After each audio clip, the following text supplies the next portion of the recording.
All right. Is anyone out there? I said I was going to come on at 9 o'clock, but I was learning a new stitch in crochet. It's called the foundation double crochet. And so I brought my bag in here so I could be working on it until I can see if anyone's going to come on. But I'm trying to make, well, I'll show you once I see some people come up. So I'm going to practice that stitch.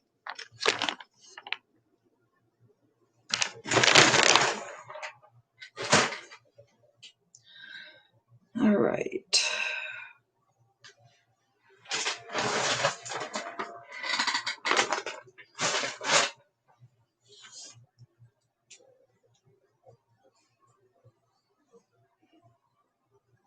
Hey, Wendy, how are you? I've just been on for a couple of minutes. I was trying to set up a live stream, but I couldn't figure out what they were talking about. So I'm doing it this way. I figure live stream, maybe my my background and all would look a lot clearer. But I'm getting a new, I discovered a new stitch. I am making a shawl. No, not a shawl, a scarf. And it called for a foundation double crochet. I had no idea what that was, so I looked it up on YouTube. Hi, Iris. How are you doing? So, um, whoops. All right. So, this is what it's supposed to look like when you're doing a foundation double crochet. It's supposed to look like that. And it said to start off with 4 chains, then you do a double in the first chain, then you wrap the yarn around the hook and bring it through 1 loop, and then you do a double crochet after that. I've never heard of that stitch either, but this is going to be I hope, a beautiful scarf. It's got little twirly things on each end of it. So I don't know. I've never done this stitch before. And so I says, well, I really want to make that scarf is what I really want to do. And this is it right here. And it's made by the Curly Shirley family. It says, Cardi and Beanie, I've created a scarf with the increasingly iconic ringlet curls at the end. That's what it looks like. And so it says that I have to do a foundation double crochet, a foundation half double crochet, a joiner stitch. I don't know if I want to go through all that. It's a gorgeous scarf. It really is. But I don't know if I want to go through all that mess. I guess, I don't know where you would be doing the curly cues at. I mean, what stitch you would do it with. I have no idea. But it says, the first instruction, it says row 1 with color A, foundation double crochet 100, and then chain 16. And it's like, what? So what I'm thinking is you do the foundation crochet, double crochet 100 times, and then the curly cues may be the 16 chains they're talking about. I don't know.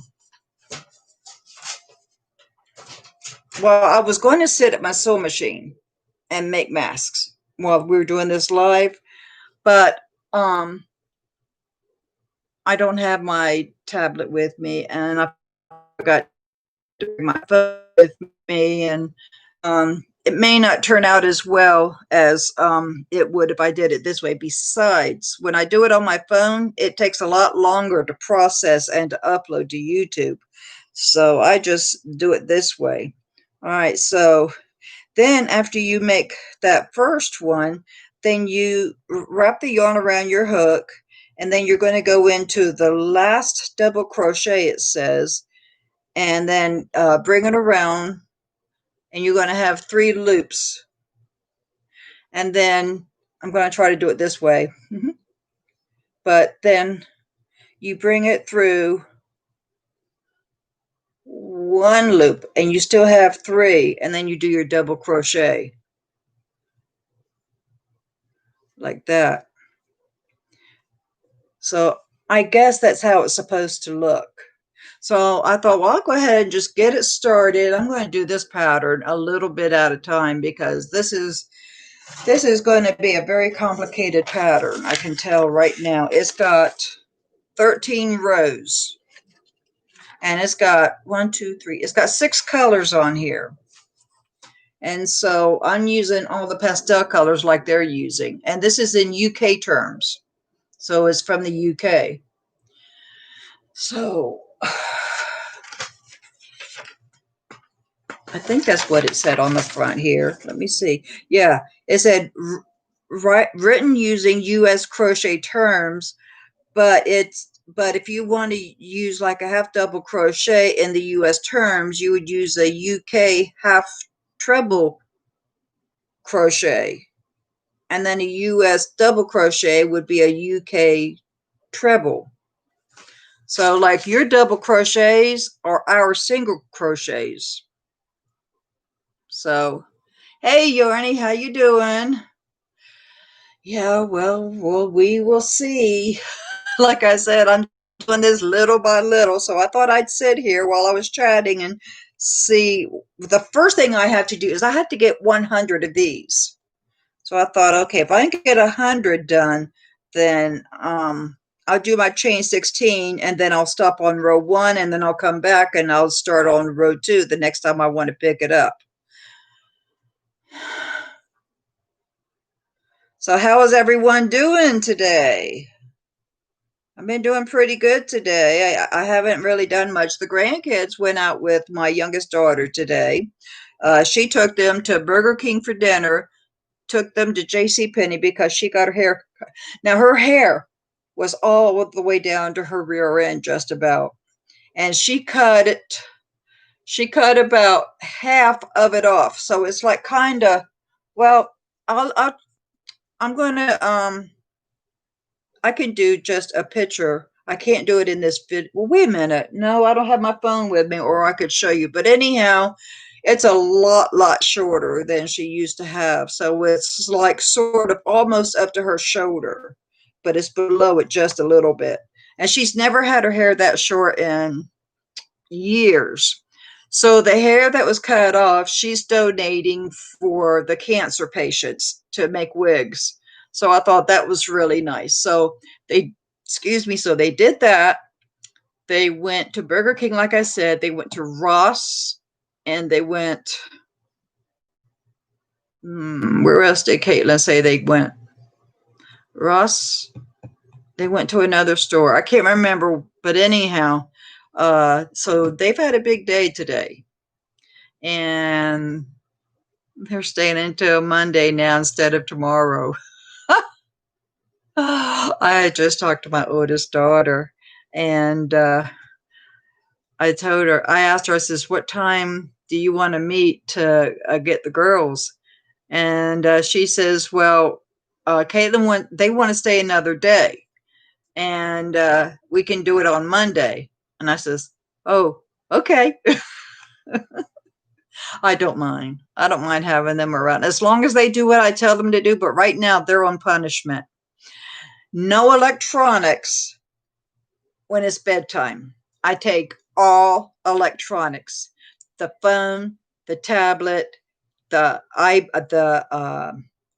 laptop. I take it all. And last night, Caitlin says, but I need to charge my phone. I said, it can charge in my room just as well as it can in your room. So they are grounded from any electronics after 10 o'clock at night. I think 10 o'clock at night is a good time to go to bed, especially when you need to start getting on a school routine. And so I've been trying to work with that school routine. but they're not going to public school, but they're doing school at home. Oh, I'm getting some comments here. Let's see. Yeah, I know, Yarny Zebra, and I don't know if you did a tutorial on that mask you're talking about where it doesn't touch your nose or your mouth and you can breathe easier and you can wear it with your glasses and they don't fog your glasses up. I don't know if I missed your tutorial. Did you make that tutorial? If so, I'm going to have to look for it.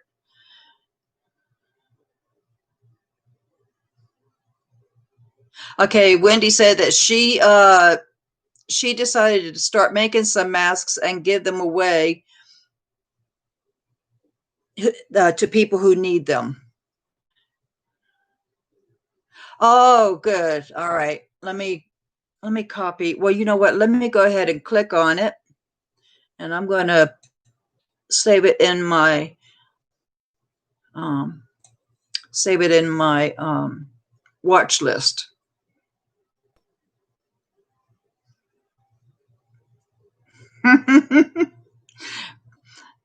Yarny, you've been on that mission to mask for a long time because you've been donating a lot of masks. All right, let's see here. It's still uploading. This computer's kind of slow sometimes. Yep, still uploading. Yeah, I really, really did like that mask that you made. So I want to make it. I need to make some for my nephew. He's going to school. Okay, now let me put this in my watch list. How do I do it? I'll just keep it up and then I'll look at it when we get done talking.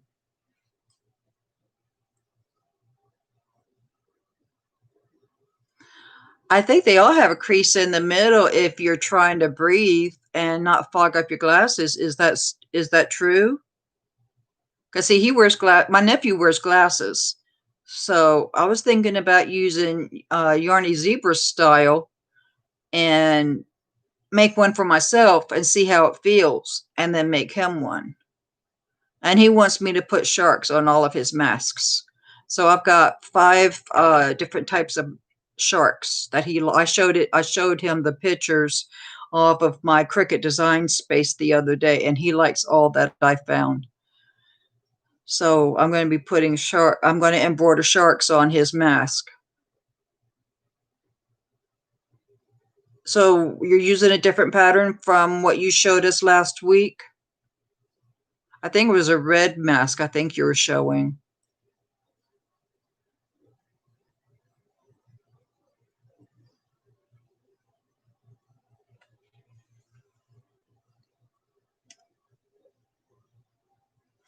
Let me look at your video.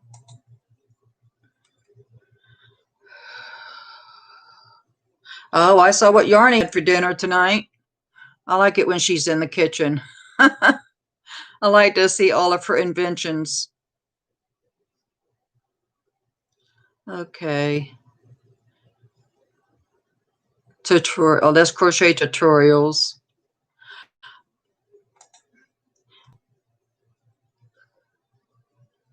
Doing a new tutorial for the one and more breathing. Yes, that was the new one. Okay. What just fell on my leg? Oh, this basket. Still trying to get this room cleaned up. It looks a lot better than it used to. So, all right. So you're still working on the new mask.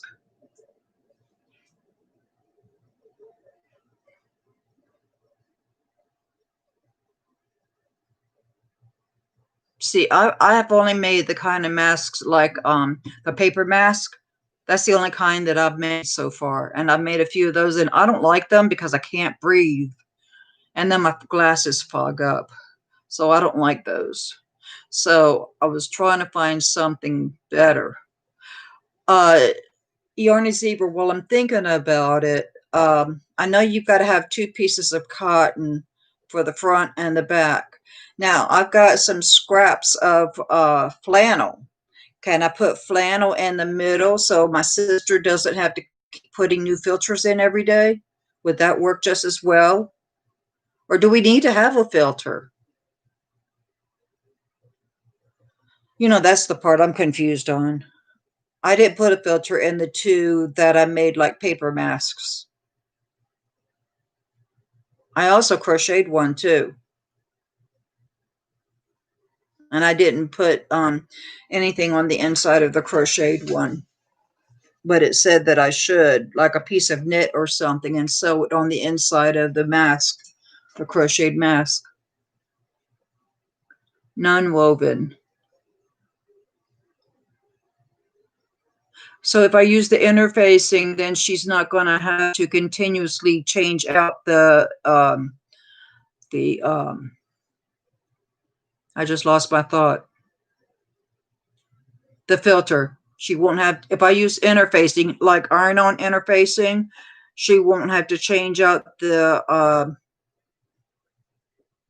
what is wrong with me tonight? My words just flew right out of my head. Change out the filters.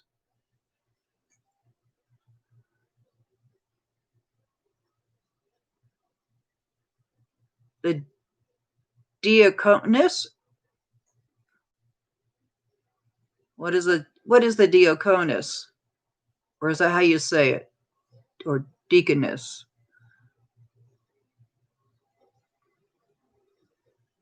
Okay, yeah, see, I'm going to make him 5. That way he's got one. Well, I should make him 6 because they go to church too. But anyhow, I was going to make 5, one for each day of school, because he does go to school. He doesn't do it at home this year.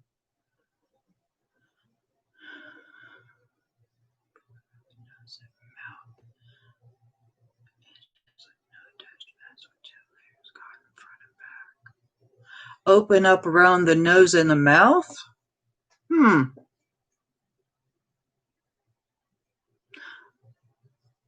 Oh, that's all right, Iris. If I don't answer my husband's call right away, I don't hear the end of it.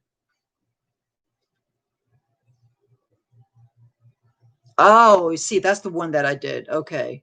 And I didn't like it. So I crocheted myself one. Just iron the interfacing. We have other materials we can also use if you want added protection. Add a pocket to put in paper towel that could be thrown away. That is true. So I've got 2 pieces of cotton.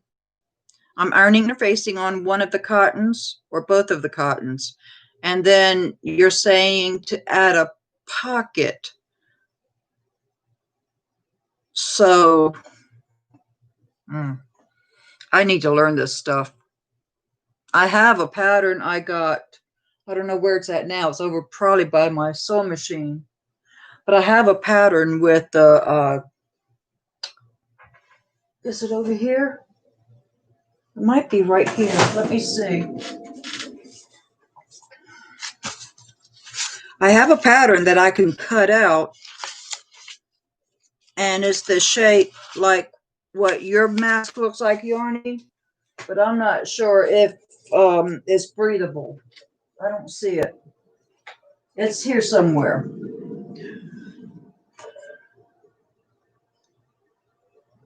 Yeah, I can't wear the masks. They make me feel claustrophobic. They really do. So I crocheted one, right? I used double crochet. It's got these little tiny holes in it. Well, I know I'm negative, so I'm not too worried about it. But they say when you go into Walmart, put a mask on. I put a mask on. I don't have tissue or paper towel or anything around my nose and mouth, and I can breathe. I get a little hot because the yarn makes me sweat a little bit, but at least I can breathe a little bit too. Oh no. I bet you're getting that headache because you're trying to cut yourself back on coffee, huh? And you're trying to call mother. I like to call my mother when I'm not feeling well. I'll call her and I'll say, Mommy, I'm sick. I'm 64 and I call her, Mommy, I'm sick. And she lives an hour away from me and I'll say, can you come take care of me? Oh. Hello, Josh.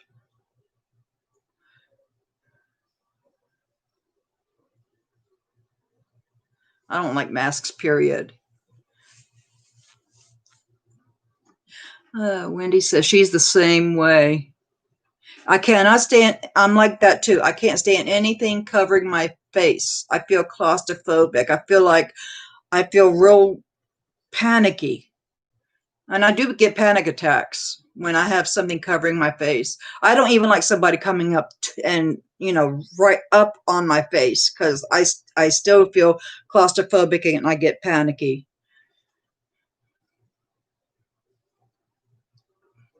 Aha. See, I didn't read the part about you. It causes anxiety. I was talking about it before I read that part. Now I'm reading where you said it causes anxiety. And that is so true. I have panic attack issues with anxiety. Yarny's been doing these silent lives the last few days. Um, and then she's just kept it rolling and rolling. And I know one of them, I think, was 11 hours or 11 and a half hours. And it's just quiet, So I guess she's doing it. So if you need some quiet time or if you just need to get your head together, then, that's the perfect thing to do. Is just quiet. I like that. I like quiet.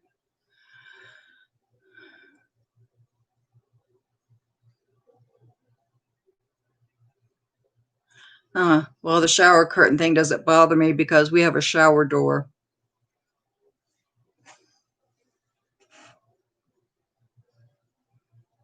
All right, I don't remember where I left off with this new stitch. I'm going to insert the hook in again. All right. If I can figure out some way to get an overhead camera where my cutting table is, I'm going to show you this stitch. It's easy, but you really need to understand it. And I watched a couple of videos on how to do it before I found someone that actually did it a lot easier. The first person said do two chains, and then what I just showed you. And there was no way I could do it that way. It looked too lumpy and it didn't look smooth. The second person said 4 chains, and I think that looks a lot better. So I'm just going to do my 100 and then I'm going to stop it.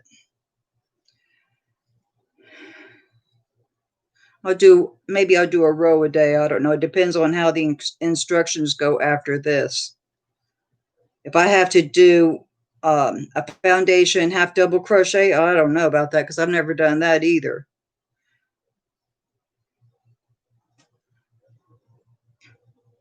But I'm doing it in yellow, peach.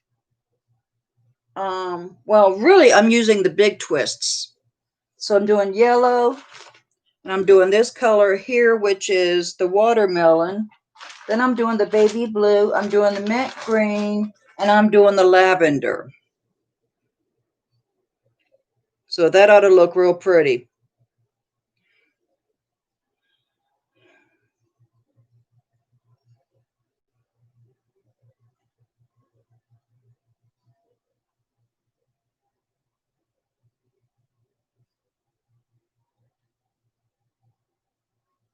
Yes, in the color I sent you, Iris, I'm using the watermelon, then I'm using that yellow I sent you, and I think I sent you a minty green.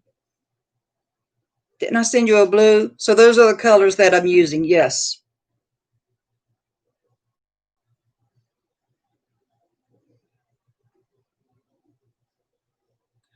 I found a company online about 5 years ago. My dog passed away, and I wanted to have an embroidery design of her. So if I ever want to make something, I can put her face on it. And I found a digitizing company online, and they sent me the um, the design. And so I've got it on my USB stick. I haven't used it yet. I've tested it out and it came out really nice.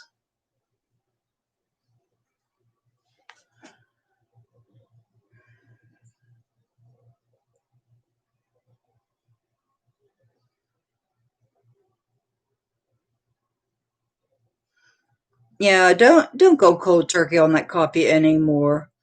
You had me and everyone else scared half to death. When you fell asleep, we were all praying for you and we were all worried about you. And then we started up a discussion. I can't remember on what, but we were talking a lot about how worried we were for you, Yarny. So yeah, don't go cold turkey anymore. That was real. It was just as hard on us as it was on you because we saw you suffering and we don't want to see you suffer. We love you, girl. We don't want to see you suffer.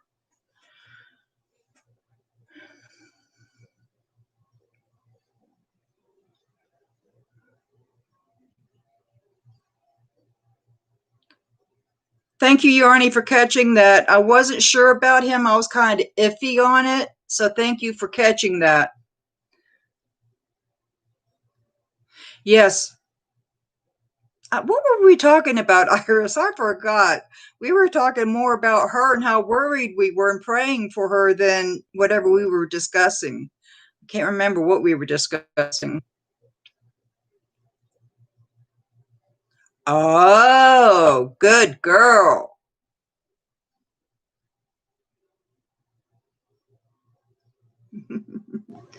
Yeah, I'm glad you're feeling better now, but don't ever, ever do that again. Don't scare us to death. You might have all of your subscribers at your front door.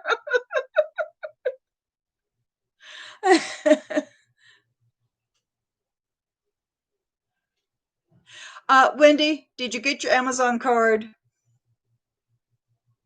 I did it last night about 1 a.m. my time.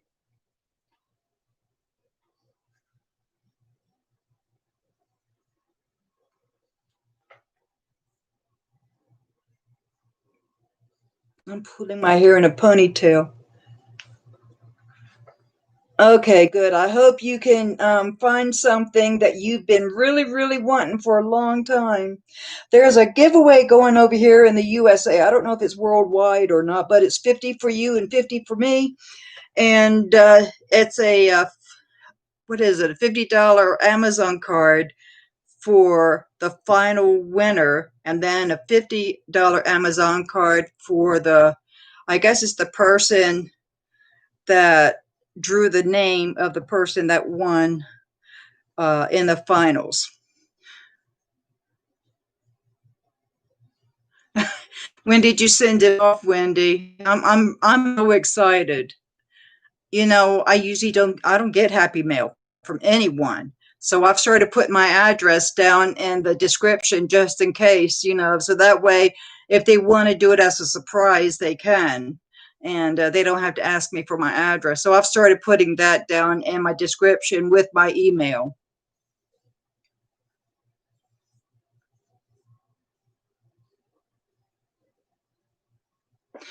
No, she needs to stay where she's at because she's closer to me, Iris.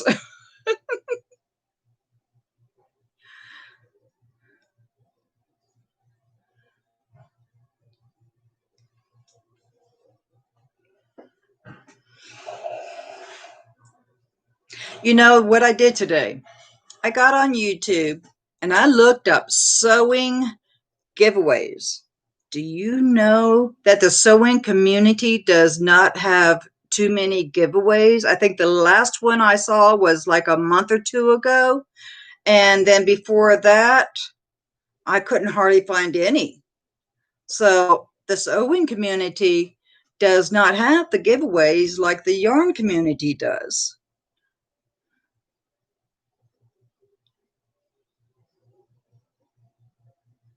Oh, okay. I was going to say stay where she's at because if we have to gather at her front door, maybe she's in the middle of all of us. Hey, Billy, how you doing? Now I watch her videos and sometimes she cracks me up. She just lives a couple hours away from me up north.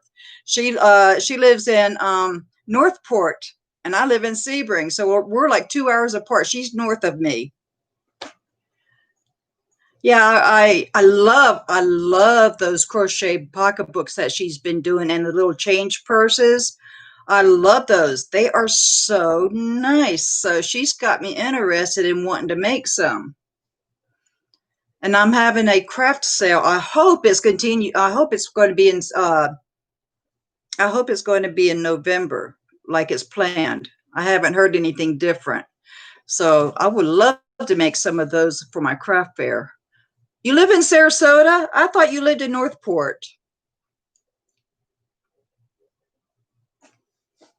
I remember one time saying that sometimes I go to Northport when I take my mother to the doctor and go to Hobby Lobby.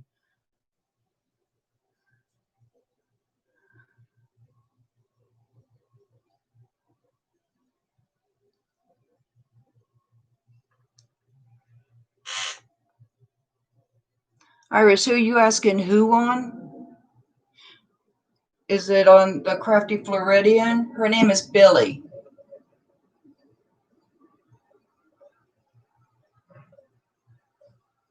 You're in Sarah. Oh, so you're 20 miles south of Sarasota. Okay. No. Now, next Friday, I have to go to Tampa for my pre-op.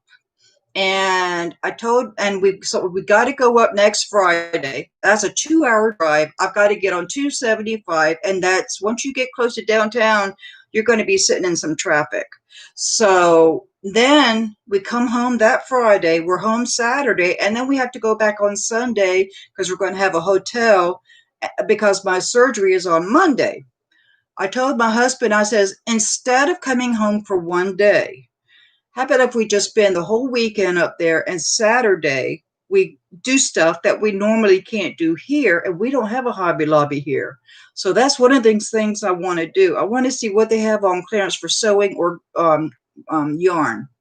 They probably won't have a lot of that yarn left by then. It's probably going to be all gone.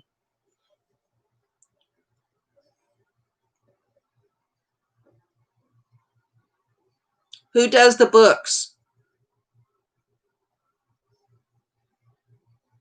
Iris wants to know who does the books.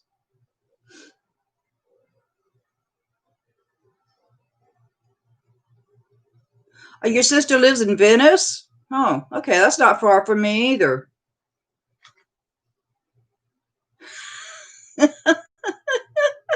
Yeah, we got to do a Hobby Lobby video. You know what? I don't watch the Hobby Lobby video clearance now because I want to go so bad, and you know, I I can't watch it right now because I want to go that bad. So I'm hoping my husband will let me go. I'm hoping. I'll let him do something he'd like to do, but I want to go to Hobby Lobby. I like Hobby Lobby a whole lot better than Joann's. I even sent Hobby Lobby an email and I says, we have an old Kmart that closed up here and it's just sitting there collecting dust. I says, why don't y'all see if you can't get a store in that in the old Kmart? Because this area really needs some better places to buy craft items instead of a Walmart or a Michael's.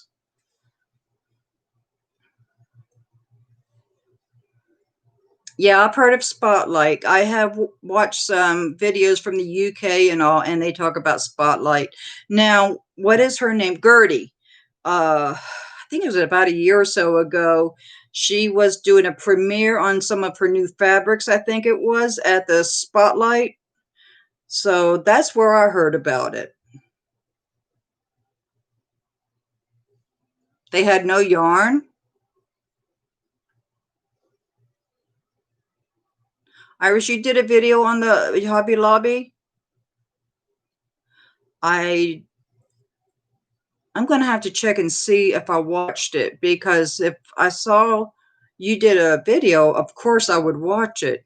You know what? I have been watching Mama Swift. Oh Lord, the stuff she's getting. She's gonna have more crochet hooks and more yarn than she's gonna know what to do with, I tell you. And Billy, you sent her some really nice stuff. I watched her video. Was it today? I think it was today I watched it. And you sent her some really nice things. And that pocketbook you sent her, that's beautiful. Now, on the front of it, was that a brooch that you put on? It looked like it could have been a brooch. or maybe a really nice vintage type button. Yes, it was a brooch. That was beautiful. So I really, really would like to do something like what you do. And so I'm going to have to hunt for some tutorials, and I've got to get the handles first. I've got the handles for the real little tiny, tiny things that you really can't put anything in there. The clasp, I mean, the clasp.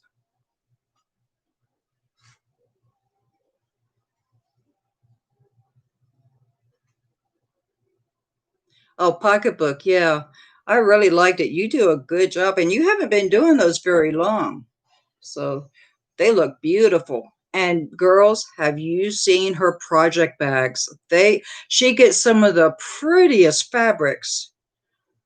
I love her project bags. I haven't ordered one because I can sew, but I keep telling myself I'm going to make one and I haven't yet. Do you know what I'm using for my project bag? I'm going to show you. This is my project bag because I keep saying I'm going to make me one. I haven't done it yet, but she makes some beautiful ones. I would love to see your collection of yarn and hooks and all that stuff, Wendy.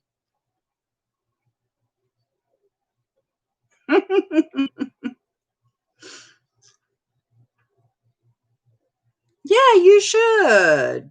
You should do a video, Wendy. I remember you said you've never done one and you're a little scared.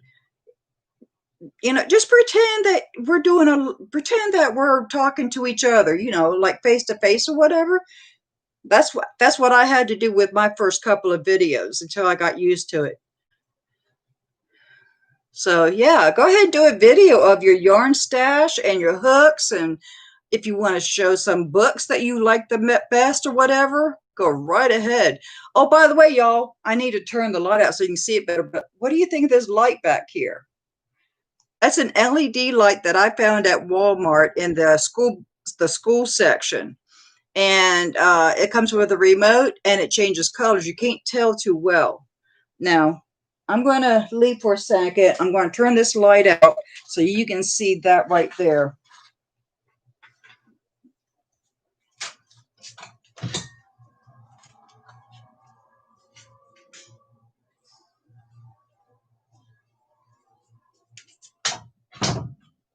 What do you think of that? Isn't that beautiful? Green, aqua, pink, teal, purple, beautiful colors. My granddaughter put that up for me the other day. It's 6.5 feet, and it only cost me a couple of dollars. Now I'm going to be dark. Let's see if this light will do anything. I've got one of these little tiny lights here, but it's not going to show much of me. So anyhow, all right, turn this off. There we go. So anyhow, yeah, there's my light. I've always wanted something like that. And I thought about around my sewing machine, but my granddaughter says that she could put it around my dry erase board. So I just love sitting here watching it change colors. Yeah, it is cool. I love it.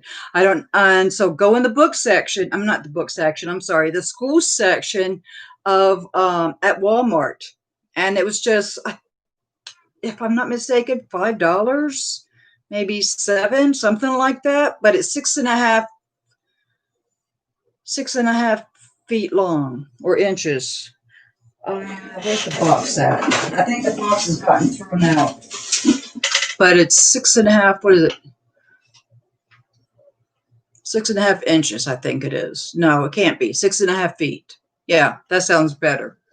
So anyhow, that's where I got it. All right, I'm going to go ahead and turn the light back on in here.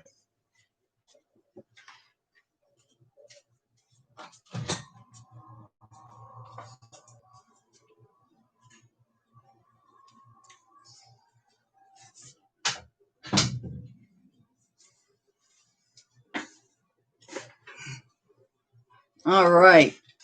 Now, some of you have seen my video called The Messy Sewing Room. Well, I'm thinking about doing a video of how it looks now, the progress I have made on this room, and my granddaughter has helped me with it. And so we're kind of midway right now with it. So I think I'm going to do maybe a video on this tomorrow and show you what it looks like now. And y'all go back to the first video where it says messy sewing room, then watch this one. And then when it's all done, I'm going to do another video on it and show you the final look of it.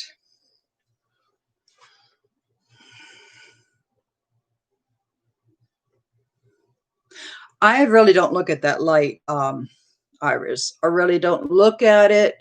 I kind of like the way that it kind of glows in the room. If I'm sitting here in the dark and I just want to kind of chill out a little bit and I'll turn the light out, you know, I don't look at that light. I just let it, the colors go. You know, there's different settings for it too. It's got like like that where they, like they're bouncing, and then that's the smooth one. That's the slowest that I can get it. And then they also have one where you just get one color and it stays that way.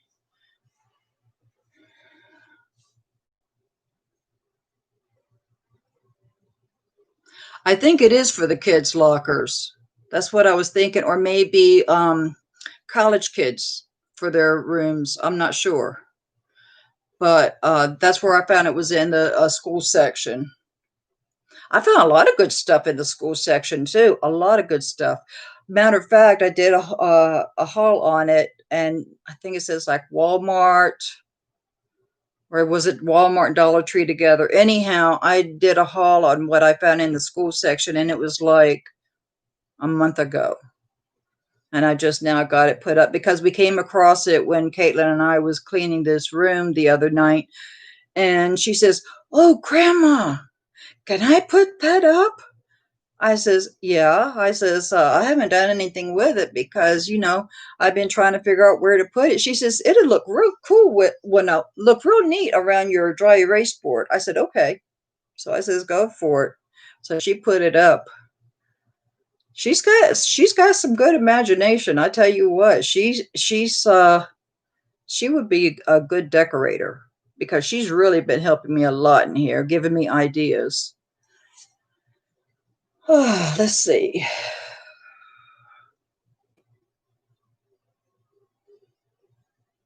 Everything is bad for our eyes. Even at night, I have the lights out when I'm in the bed, but I've got my tablet on. Even that's bad for my eyes. But I says, well, it can't get any worse than they already are. I've got terrible eyesight because I had cataract surgery done, and I got this. I got this letter in the mail the other day from an attorney or somebody saying that I'm entitled for uh what is it, like a refund from the eye doctor that did my cataracts, because he really messed up my eyes big time. I have I have better vision in this eye than I have in this eye. My right eye, I have hardly no vision at all. And he told me that if I paid the extra, I wouldn't have to wear glasses anymore. And this was like 4 or 5 years ago. Look, I'm wearing glasses. So I'm thinking about getting in touch with this, whatever he is. It's from the state of Florida, I think it is. So I'm going to go to their website and I'm going to look it up and I'm going to see if I can call someone and talk to them about it.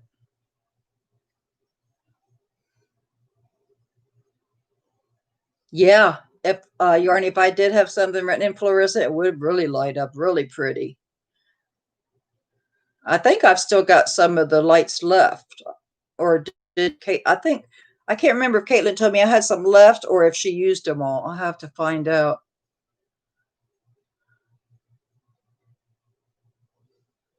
I like these lights. I love LED, period. The lights I have in my sewing room, I want LED. I want one long LED strip because I don't have good lighting in here for my sewing.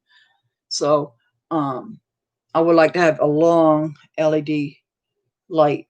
like we had in the other house we lived in. My husband bought one from Home Depot. And I tell you what, that light made a world of difference in my kitchen. It lit everything up so bright that I didn't have to use the lights that was underneath the countertop of the cabinets.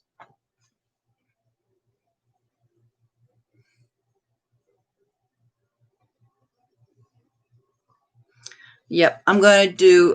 Wendy was telling me that she would like to see the video of my midway point. So I'm definitely going to be doing that tomorrow. Is it over?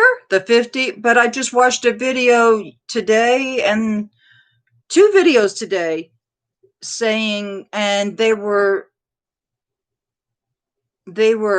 posted like with like a few hours, and I watched it, and they didn't say anything about a date, but they said something about they were going to send the winner's name over to what is her name, Patricia or Priscilla or something like that. I didn't know it was over. I didn't even know that the finalists got drawn.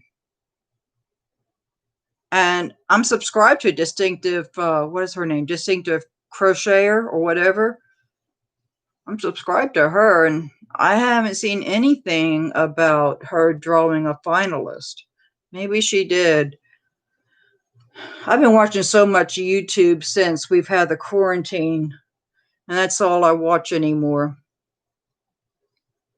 Oh, they started another one, and it's called 50 for You and 50 for Me.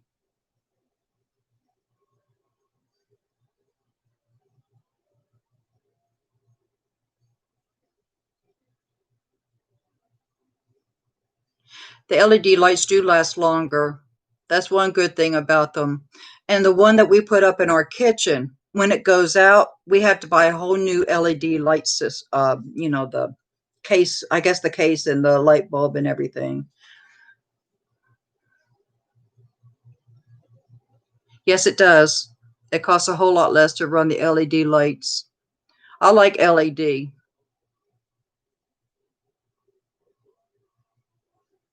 Gigi. Who is Gigi?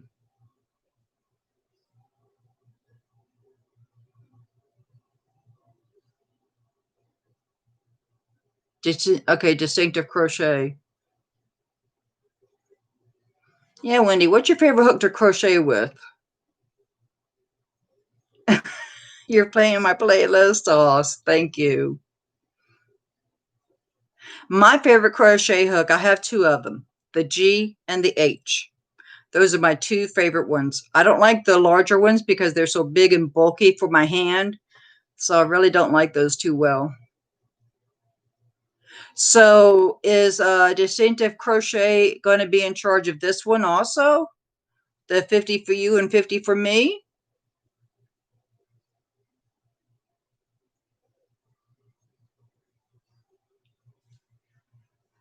So,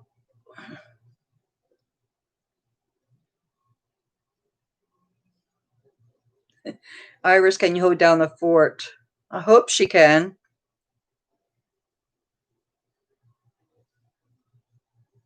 Yeah, G and H are the only ones I like. I don't like the J and K too much because they're so big and fat on my fingers. All right, well, Yarny Zebra, I guess I'll see you in your next video or your next live. I tell you what, that live that we did the other night, what was it, like 1 o'clock in the morning, and you asked me to join in. I really enjoyed that. I know Iris is. Yeah, she's a great moderator. Please give her a wrench. I will. Okay, I'll give her the wrench. What brand of hook? I like the Susan Bates.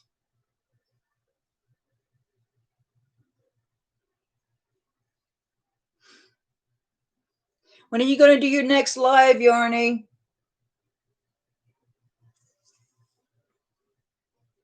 I don't know if she's still on or not. All right, Iris. Well, here's the wrench.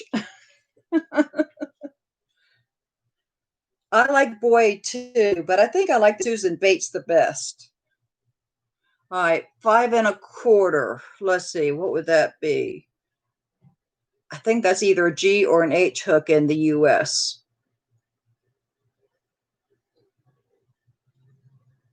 Yeah, I think she knows what you mean. Yep, we love you, Yarny. I'm looking forward to the next. She needs to be blue. How does she get to be blue? All right, I thought I had everything figured out. Let me see. Yarny, how does she get blue? Is there something I have to do?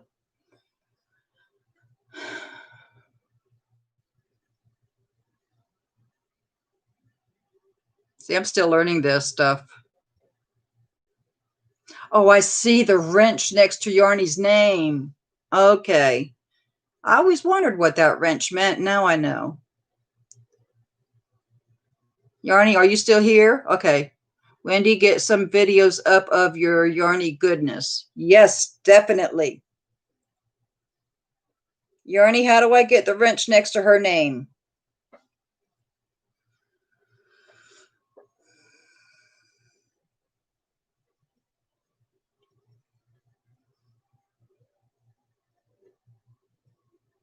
She's taught me a little bit since I've been doing this live stuff. She's taught me some.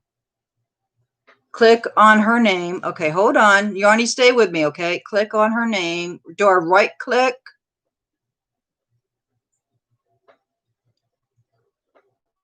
Click on her name and all right, I'm going to right click, see what happens. Nope. All right, let me do left click. Oh, I see the three. Oh, okay. I see the 3 dots there next to her name. Now I remember what you said about that. Put user in time, hide user, add moderator. Wendy is now moderator for your channel. Okay, I got it. But she's not in blue yet.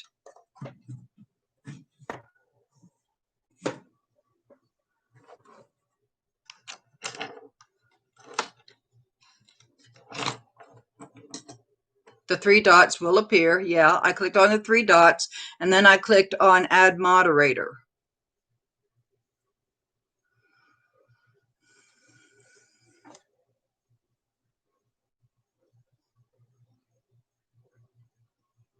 All right, let me try again. Here's the 3 dots.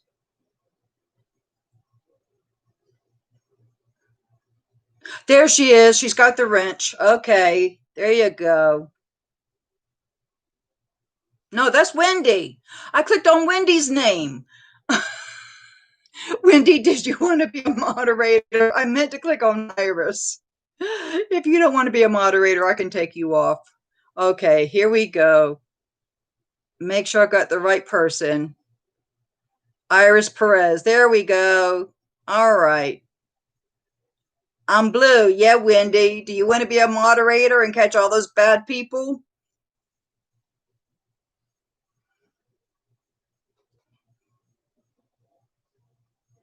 How long have I known my chatters? Since the Christmas and July fairies. That's how long I've known them.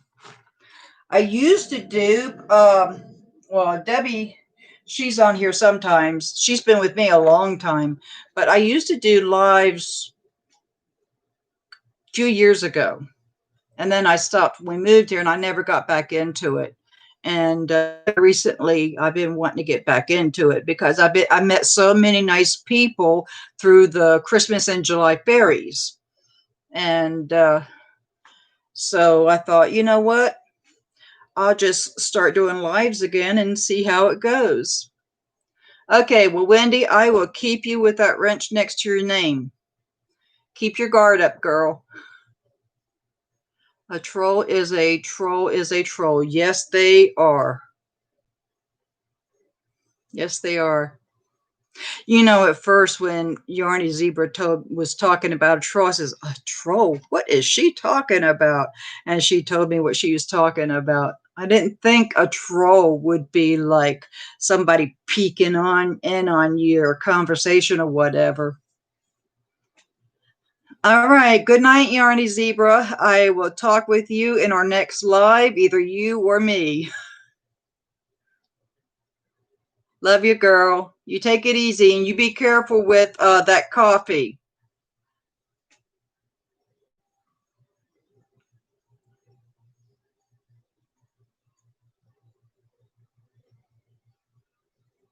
I guess her name is Dora Beth, I think. Dora Beth. But anyhow, I guess she's been doing these lives so long that she knows what to look for and she knows how to do all sorts of things, like adding moderators and all that. So I am thankful for her to teach me. That's okay, Iris. That's fine. But I got you as a moderator. I guess you saw that.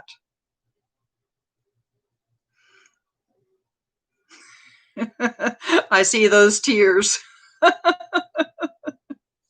hope your son is okay.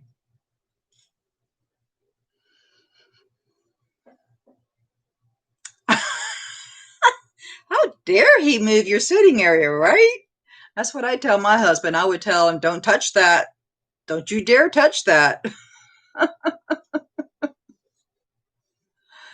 Oh, he knows to ask me first because he's been jumped on one too many times out of 28 years. So he knows to ask me first. And I ask him what sometimes if I'm putting things away or whatever, what do you want to do with this? I'll go to him. What do you want to do with this? Sometimes I'll just leave it alone.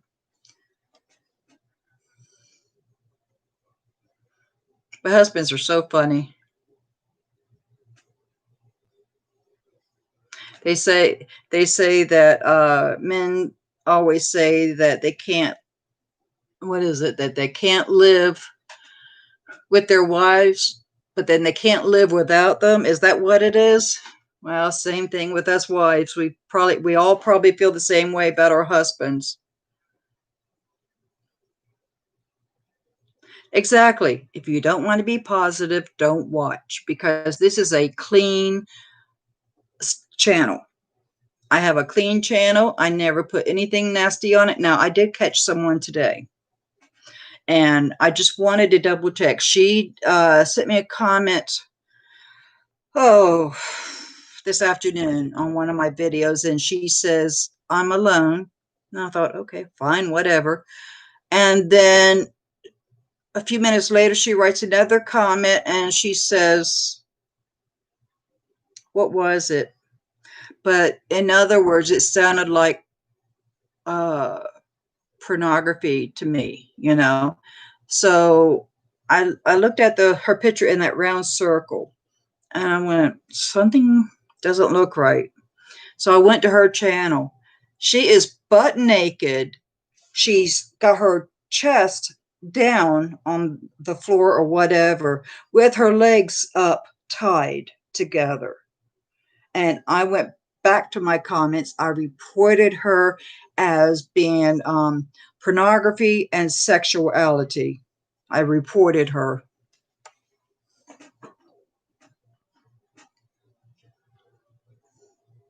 Wendy, you never have said, do you have children?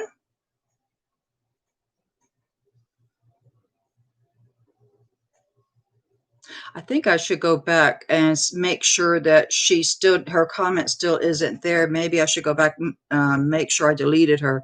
I can't remember if I did or not, but I thought that is so gross. I don't want that on my channel. My channel is a clean Christian channel, and that's the way I want to keep it.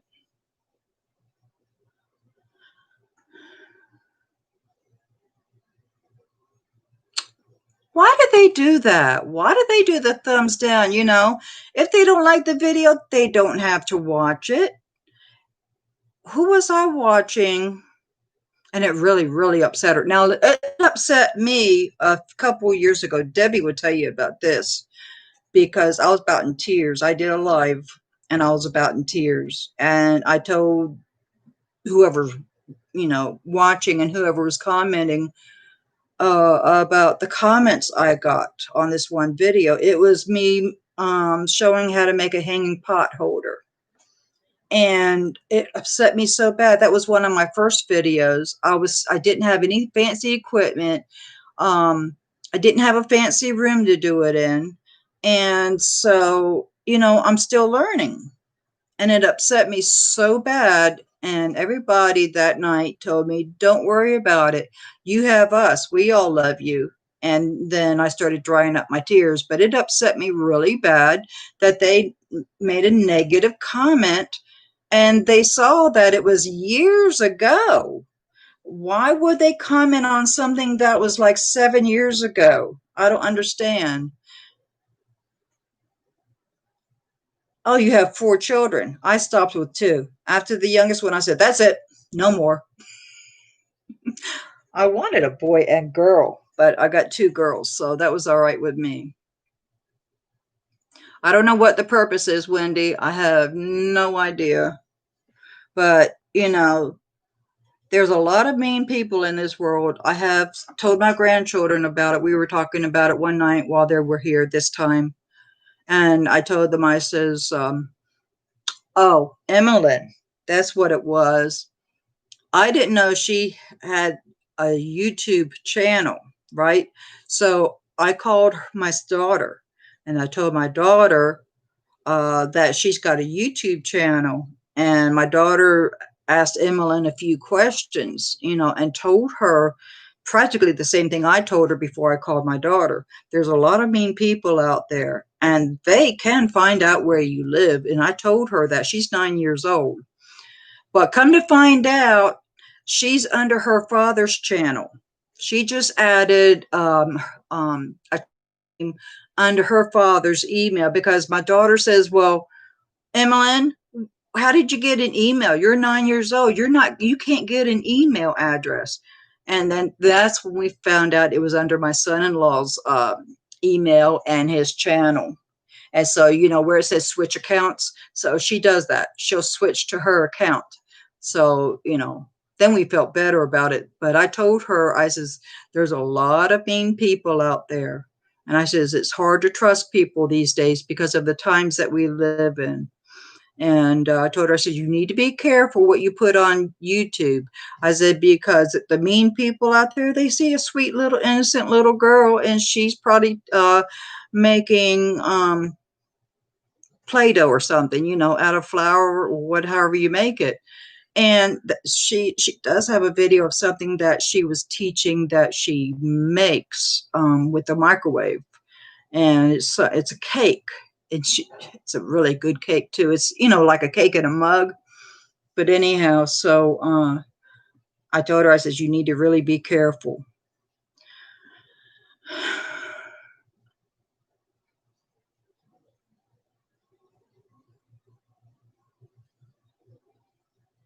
I cry too, very easily do I cry, but I'm also diagnosed as a depressed. I'm under depression and bipolar. I'm on the borderline of bipolar and depression, and I have anxiety issues. So, people, I feel sorry for them when they're around me. They really have to watch what they say or how they act around me because I'll just either cry or I'll blow up. You never know what I'm going to do from minute to minute.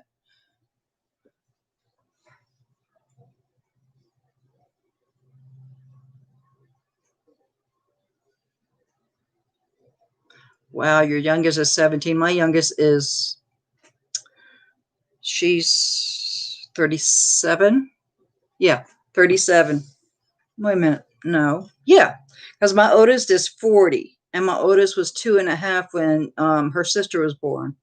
So my oldest just turned 40 this past Sunday, the big 40.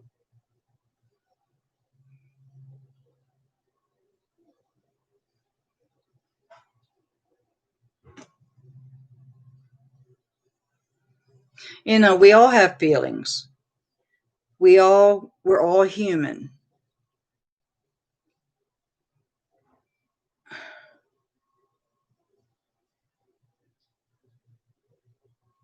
I've never heard of generalized anxiety disorders. I don't have the OCD. I am not very good at having things organized. I'm not good at it.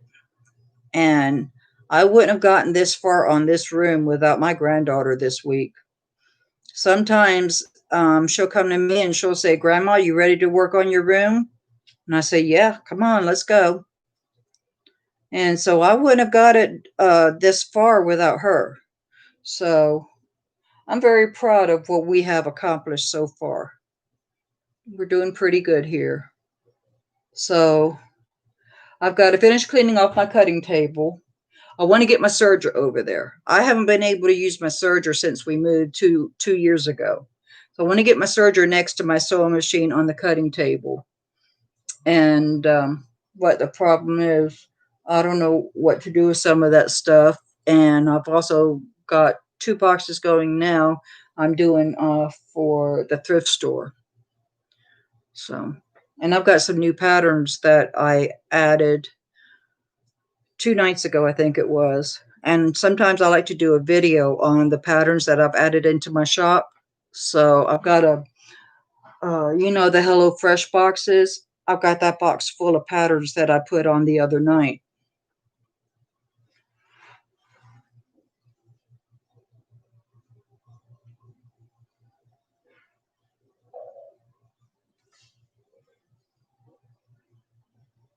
I don't blame you, Iris. Don't blame you at all. I have panic attacks a lot. I get a lot of panic attacks. It starts with my heart racing. And then the next thing I know, my whole body feels like it's just trembling and it won't stop. And so I have medication. And the doctor told me when I first feel the first sign, like my heart racing, I need to take a pill right then and there. And that's what I do. And he told me to take the pills as needed. And I take one every night. And then if I need any during the day, I can take up to two during the day. This basket underneath my table here keeps falling down. And I also take antidepressants too. So my brain is non-stop. That's why I watch my tablet at night before I go to sleep. I might watch a movie or something, but my brain is non-stop. It will not stop for nothing. And constantly something is on my mind. I may have different things on my mind during the day, but it just keeps going and going and going. And sometimes I feel like my head is just swirling around. Me too. I don't sleep well because my brain won't turn off. But I've had to start taking sleeping pills, and I've been doing that for about 2 or 3 years now, taking the sleeping pills. And that's the only way that I can sleep. Oh, Josh is back. Yep, so that's the only way I can sleep. So my husband, he keeps the sleeping pills around for me because I will forget. And, I might have like two left. And then the next day I might forget that I need some and that I don't have any. So he makes sure whenever he goes out, he always gets me my sleeping pills. There you go, Iris. He tried to sneak back in, didn't he?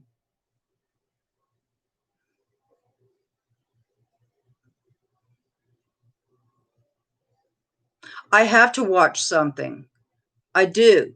Because I need to get my mind on something else. I need to get something to slow my mind down.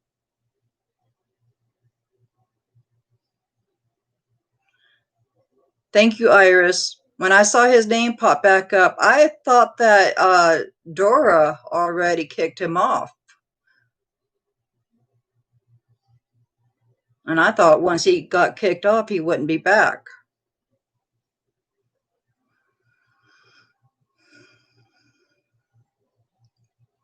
That's my husband in the background. I've got my door shut in the sewing room, and you can see through my sheer curtains.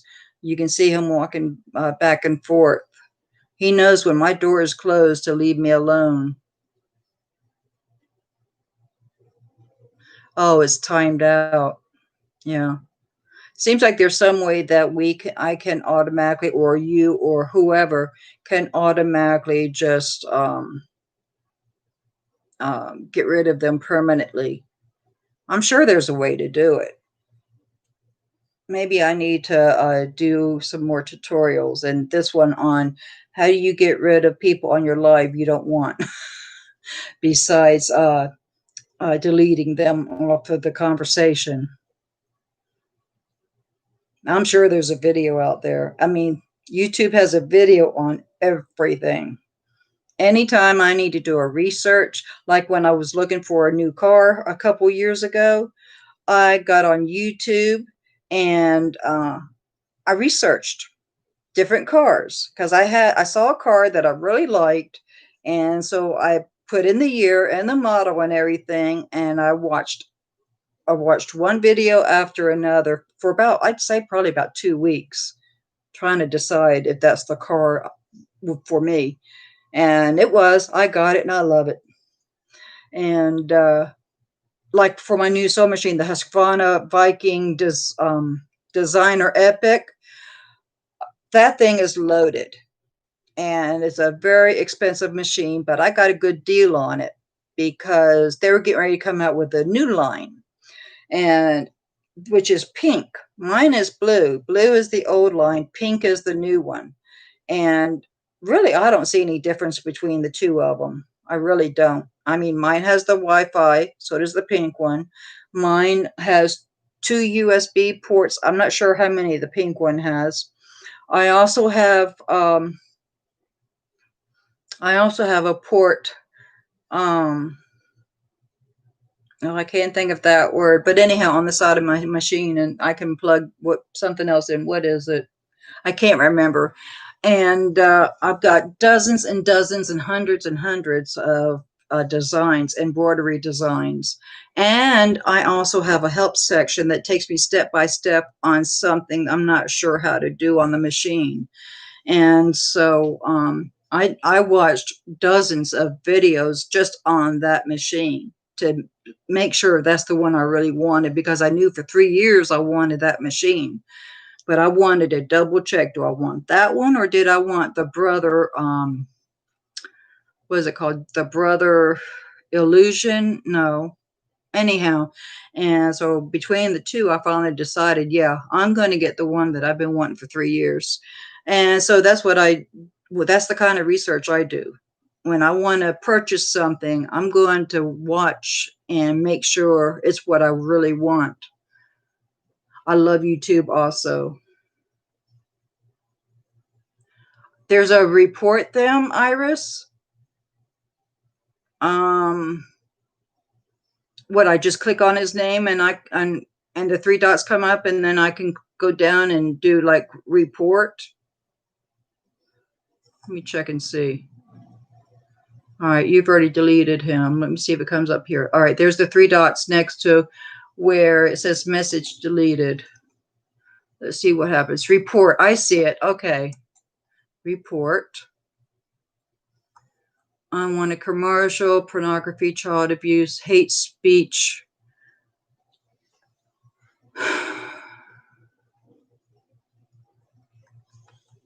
I'm going to do content of spam. Okay, I did a report. We received a report. If we find this content to be in violation, we will remove it. Okay. All right, so I did that. I'm starting to teach myself a few things.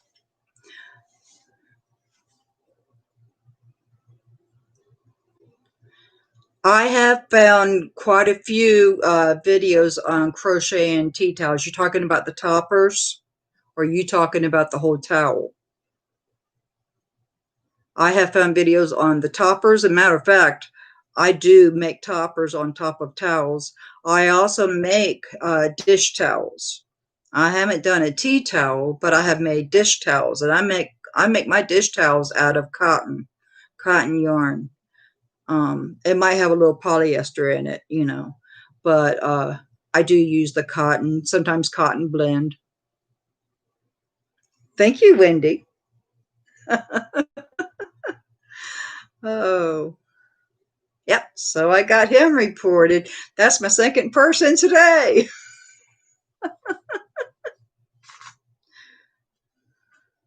Couldn't believe that girl and that picture on her channel. It says she joined 2 days ago. And she's already got a bunch of videos that she likes, and it's not the kind of videos I want to watch. Oh, well, good for you, Wendy. Yes, I have what there's quite a few that I have found on YouTube. And I have them in what is that list? And you can make up your own categories, but I've got one that says towel toppers or something like that, crocheting towel toppers. And if you want, I can send you a few, well, maybe send you the whole list that I have. I don't have very many on there, but I can send you the list and see if some is some that you haven't watched. And there's a couple that do know that I have that go kind of slow, like for beginners. Now I'm a fast crocheter, so if I'm watching a tutorial on something and I already know the stitches and everything, then she's gonna say like, all right, let's say 50 single crochets and then 20 double crochets. Well, I'll stop the video right there and I'll start doing the single crochets and the double crochets, and I'll get to the very, very end. And then I'll scroll it over to where I see she's got to the end of hers. And then I'll start it back up to see what else she has to say. Oh, you use cotton thread. Ooh, I would love to see one of those. I've never thought about using cotton thread, and I've got some number 10. You're going to have to do a video. You're going to have to do a show and tell, because I would really love to see what kind of work you do for sewing and crocheting. Ooh, that sounds so pretty. The cotton thread. See, I know cotton thread people use to make doilies and for Barbie clothes. And I do not like using the number 10 threads. Oh, they're a pain in the neck for me. Yeah, I do. I crochet in front of the TV, and I can actually be watching the show and crochet at the same time. My face is facing toward the TV, and my hands are down here crocheting. So I can actually do that. And I don't know how I do. I just feel for the next stitch and I take it from there, and I just keep feeling till I get to the end. Then when I get to the end, I'll look down, I'll do my count, make sure I got everything right, and then I'll continue. Still here, heard you, but was figuring something out in Facebook. Still here. Oh, okay. You heard me, but you were figuring something on Facebook. I don't go on Facebook as much as I used to. Not much at all. I can't remember the last time I've been on Facebook, maybe a week ago. I might go through and see if I have any important notifications from family or friends or birthdays. But other than that, I don't really do much with Facebook. I have to use the 2.5 or 3.5 for the tea towel toppers. Okay, so you don't use the little silver hooks then.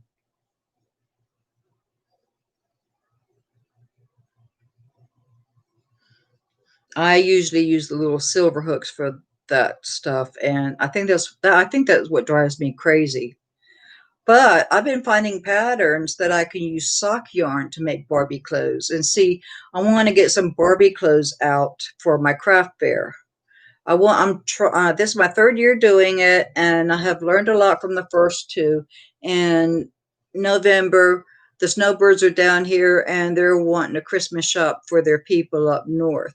So I make sure that I have a lot of hats, scarves, gloves, and this year I'm going to have toys for babies, toddlers, little boys, little girls, probably up to the age of 5 or 6. I'm going to have some toys that I sew or crochet.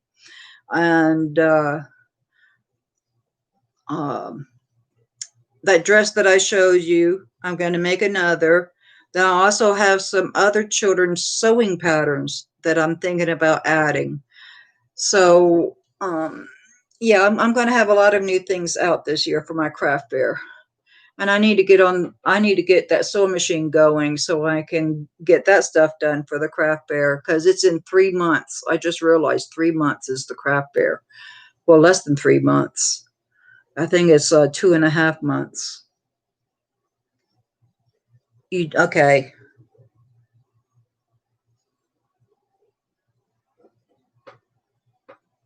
Yeah, Wendy, do a tutorial. I would love to see it, but I would love to see a picture of your towels.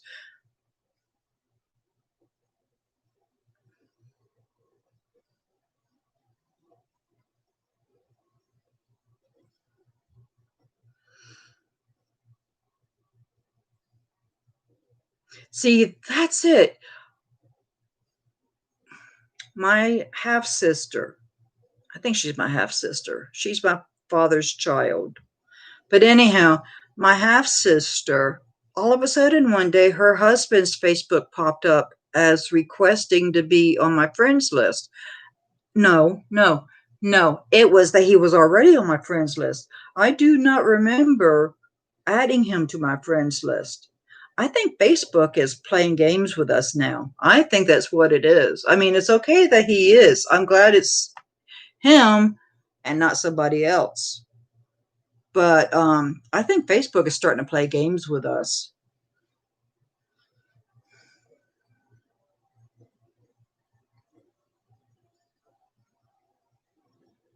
That's a good idea, Wendy. I should do a talking about teddy bears. Where is he? He's right over here. Let me go get the only teddy bear I have ever made. Let me show you.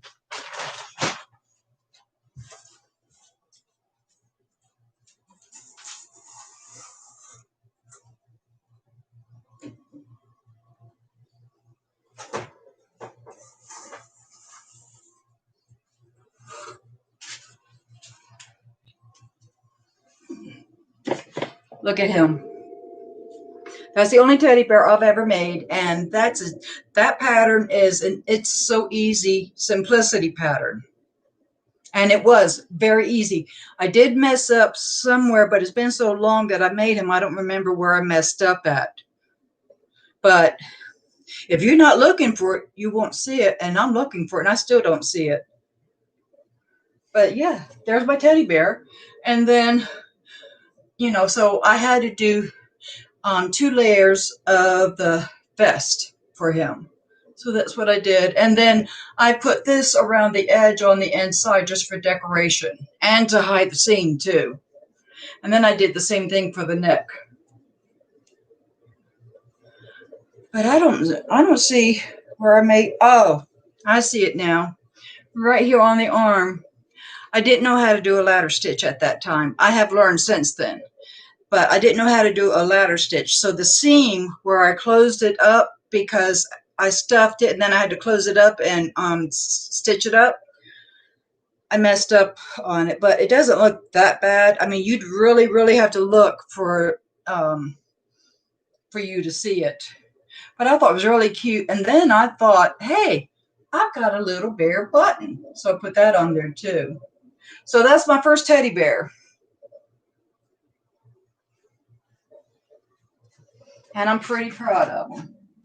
I'm going to be crocheting some teddy bears. I've got patterns to crochet teddy bears. I go on Pinterest a lot, and so I get a lot of ideas from there.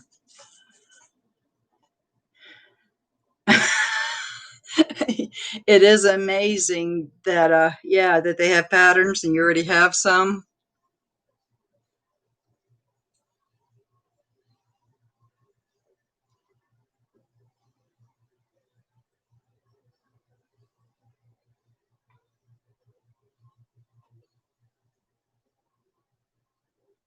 No, this one is just the teddy bear. Um, Let me pull it up. I can get to my patterns now. My granddaughter helped me clear it out.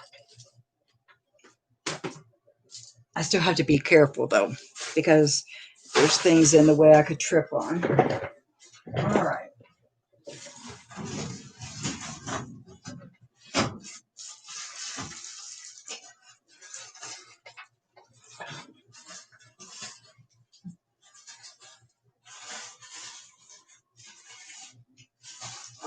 Where is it? Here's all my stuffed animals.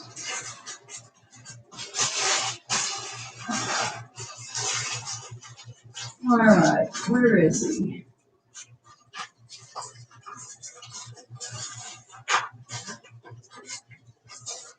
I'm looking. Here he is. No, no, that's not it. No, that's not it. There he is. I found him. A2115. That's the pattern that I used. And it was really easy. He's 18 inches. So that's the pattern that I used. A2115. And as far as I know, Simplicity still makes this pattern. This came out in, when did it come out? 2012. So that's when this pattern came out. And I got this at Walmart.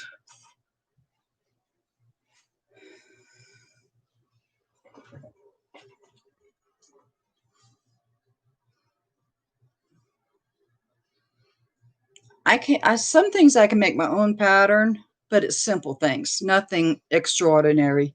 I'm not a designer, but like a doll, I'll lay the doll down on a piece of tracing paper, whatever, and then I'll draw the outline of the doll, and then I have a pattern of the doll's body, and I take it from there. But I don't really do too much making my own designs.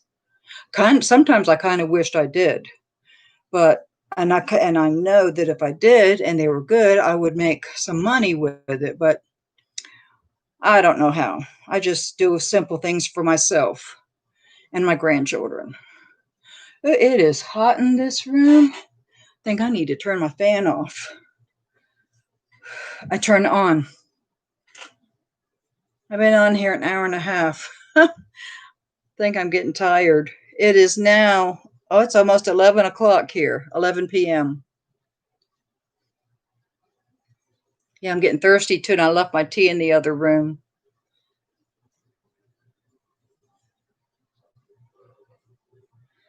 Well, it looks like it's just the three of us, Wendy, Iris, and myself. Billy didn't stay on very long. I guess she had something she needed to do. It was nice that she popped up. I've never had Billy pop up on one of my videos before. I didn't even know that she was on my subscription list. Let me see. While that's uploading, I'm going to my channel. Really? It's been in the low 90s here. Not much of a wind. We had a little bit of thunder. Okay, it says my connection is unstable. I guess y'all can still hear me. Go and get my tea. Oh, yeah. You want to talk a little bit longer? All right. It is really hot here. So I think, yeah, I was just going to say, I think that Wendy is in her winter now, where we're in our summer. That's strange how that works, you know? All right. Still waiting on my channel to upload. Okay, I'll go get my tea. I'll be right back. You two talk among yourselves.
Okay, I turned the air down while I was gone. I also checked on Caitlin and Emmeline to see what they were doing.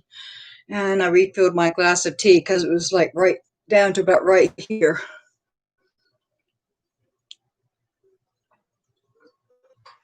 Okay, let's see what y'all were talking about.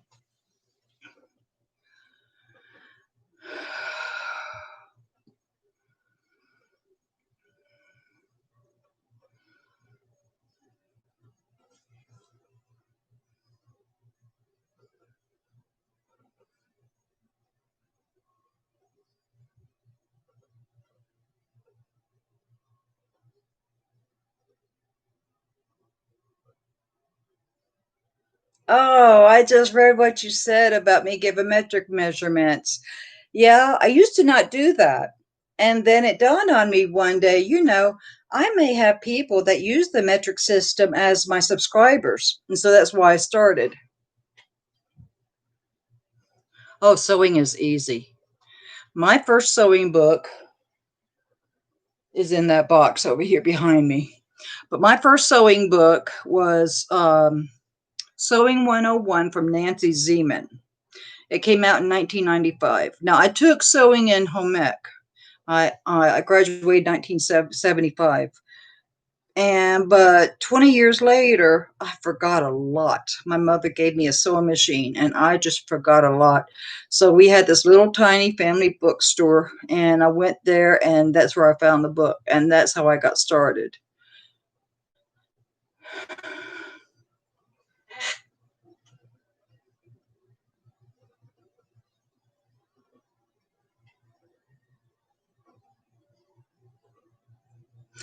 You do love your machine?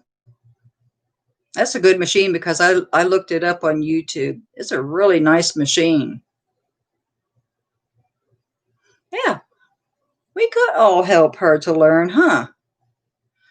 I love to teach people to sew. And when I had my business in a downtown flea market, I also gave sewing lessons, and I really, really enjoyed it. But the business was not that great. The rent was too high. And I said, forget it. And that's one reason why I have so much in the sewing area in this room, because I bought a new sewing machine so I could have it in my shop. I bought a portable ironing board that had the three bins underneath it, and double of everything that I had here. And so that's why I have so much. And so I've sold quite a bit, and I'm still selling stuff. But yeah, I love to teach people how to sew. I do some sewing tutorials on my YouTube. I haven't done them in a long time, but I have done them. And it's mostly on doll clothes because doll clothes, if you're going to learn how to sew, that's your best bet right there because that's small and it's teaching you how to make straight lines. Because that's the first thing you have to learn is you got to learn how to sew a straight line. And so yeah, check out some of my videos I have on doll patterns and get an idea of what I do. If there is something that you really want to learn, but it's not a doll pattern, let's say maybe a pair of pants for yourself or a top or something like that, I'll be glad to show you that. And I've got patterns just about for everything in my drawers. I've got over 300 patterns.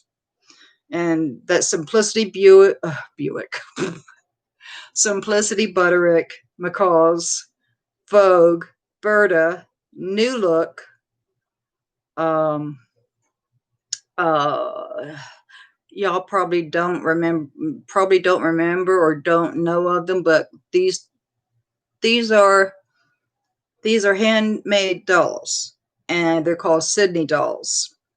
And then they have the outfits for them, so I have those. I have all kinds of patterns. Oh,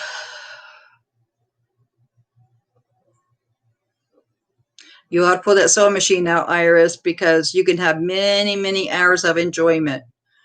And when I feel frustrated, I stop what I'm doing and I get involved in something else. You know, I might tinker around in my sewing room a little bit, or I might get one of my vintage sewing books out and read it, or just look at the pictures. I love looking at the vintage pictures.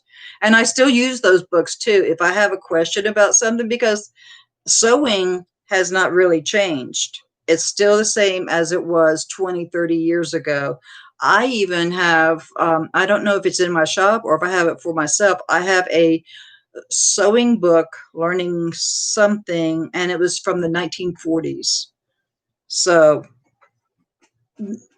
I noticed by looking at the pictures and the descriptions and everything, sewing really has not changed. It's the style that has changed, but the way to sew has not really changed.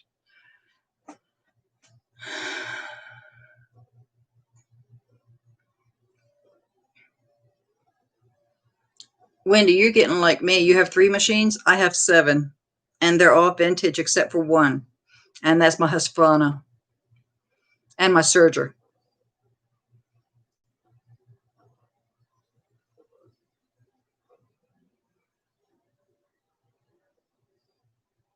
Ooh, must be dinner time where you are. Wendy, what is he cooking?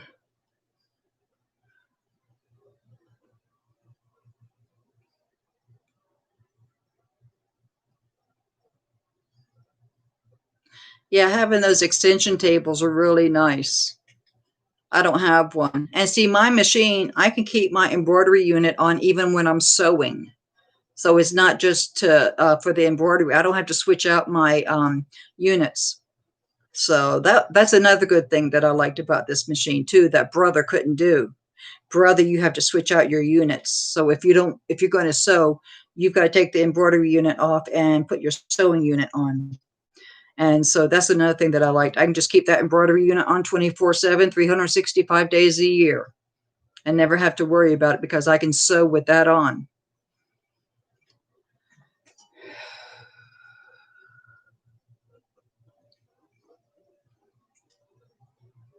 You won't use your shopping bag?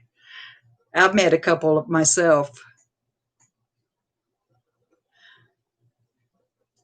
Who, me? What relaxes me? Probably the crocheting. Because the crocheting, I don't have to worry about putting all the pieces together. You know, I haven't made my first clothing yet, not even a vest. I haven't even made anything like that for myself. So um, that's why, I guess that's why it's relaxing for me, because I've never done it. I don't have to put pieces together when I'm making things.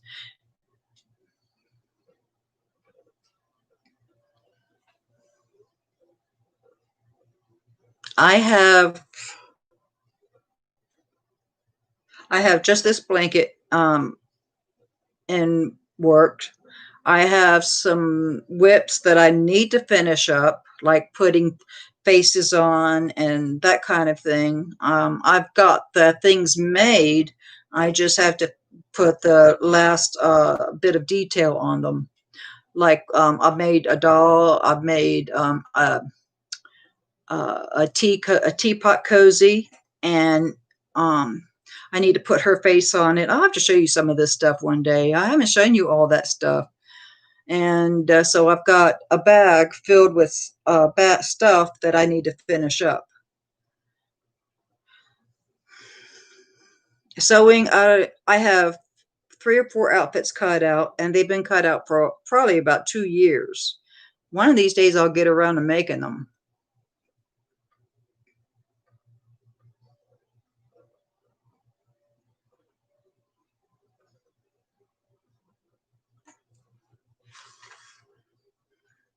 I don't crochet tight. I crochet loose. Not real loose, but I crochet loose. I used to crochet tight, and that's when I was first learning.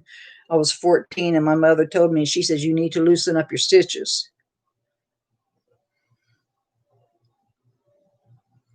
Oh, is it lunchtime where you are? Let's see. It's, yeah, it would be, because it's It's almost a quarter after 2 where you are, Wendy, if I am correct, or quarter after 1.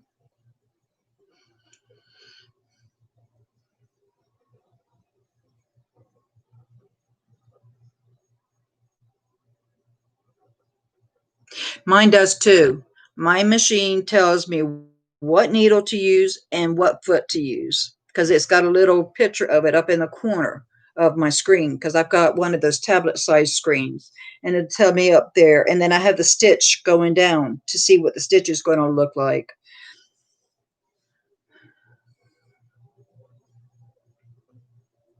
Ah, you crochet hot water bottle covers. I have made fingerless gloves a couple of times.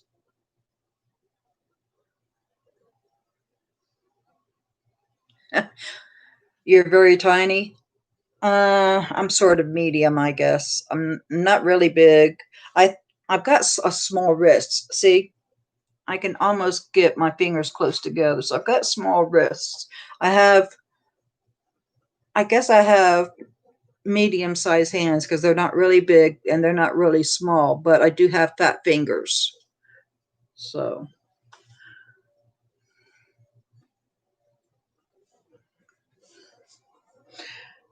I guess I do crochet correctly. And it took years and years of practice for me to get the stitch to be the right um content. I can't think of the word. I think y'all know what I'm trying to say. Well, my machine I got a really good deal on. I had a brother, what was it? It was a brother, I can't remember now, but anyhow, and it was embroidery and sewing. The biggest hoop that I could use on my machine would be an American measurements, 5 inches by 7 inches. But the new machine, I can get a 16-inch by 20-inch hoop on my machine. That's one reason why I switched. What was it? It was a brother. It was a baby lock. Mm, I can't remember now because I got this machine about 2 years ago. Wasn't long after we moved in this house that I got it. And I had the baby lock probably about 2 years, and I just wasn't happy with it. It didn't give me the stitches that I really wanted. It didn't give me the right size hoop that I wanted. I wanted that tablet size screen, and so I did a trade in, and I got $3,000 on a trade in on that machine. And so my new machine here, after all the discounts and the trade in, and I got $1,000 worth of merchandise. How much did it cost me? Just a little over 10,000. I think it was like 14 or 15,000 before all the discounts and everything.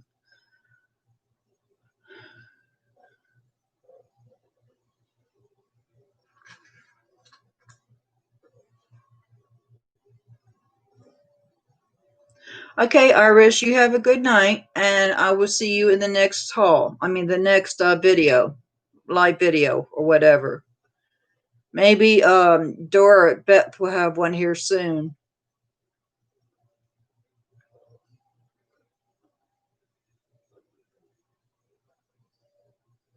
All right. Bye-bye, Iris. Have a good night.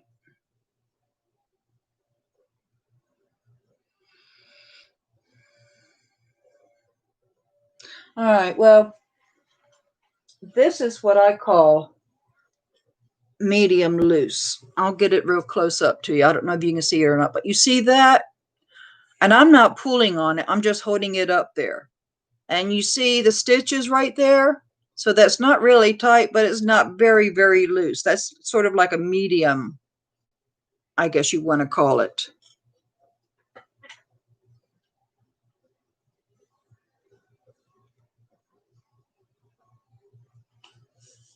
That's strange that you can't use centimeters or meters for sewing, huh? See, I can't use centimeters and meters for anything because I wasn't even taught how to how to use them. I was taught inches and feet and yards and that kind of thing.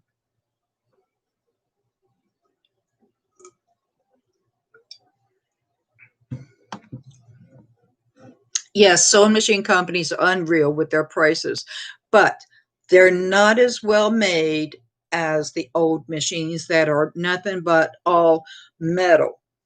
And that's what my vintage machines I have are. They are all, every one of those machines are all metal.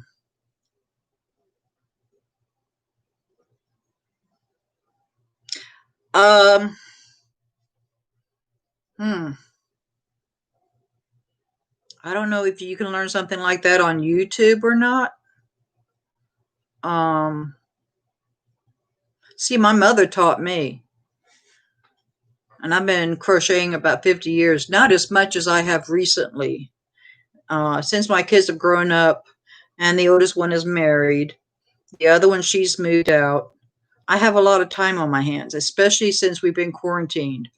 And since we've been quarantined, that's when I've really been crocheting the most. I have not sewed anything, what, maybe in 2 months. So that, yeah, I just sit and watch YouTube and crochet, or either I'll get a movie on. Whoops.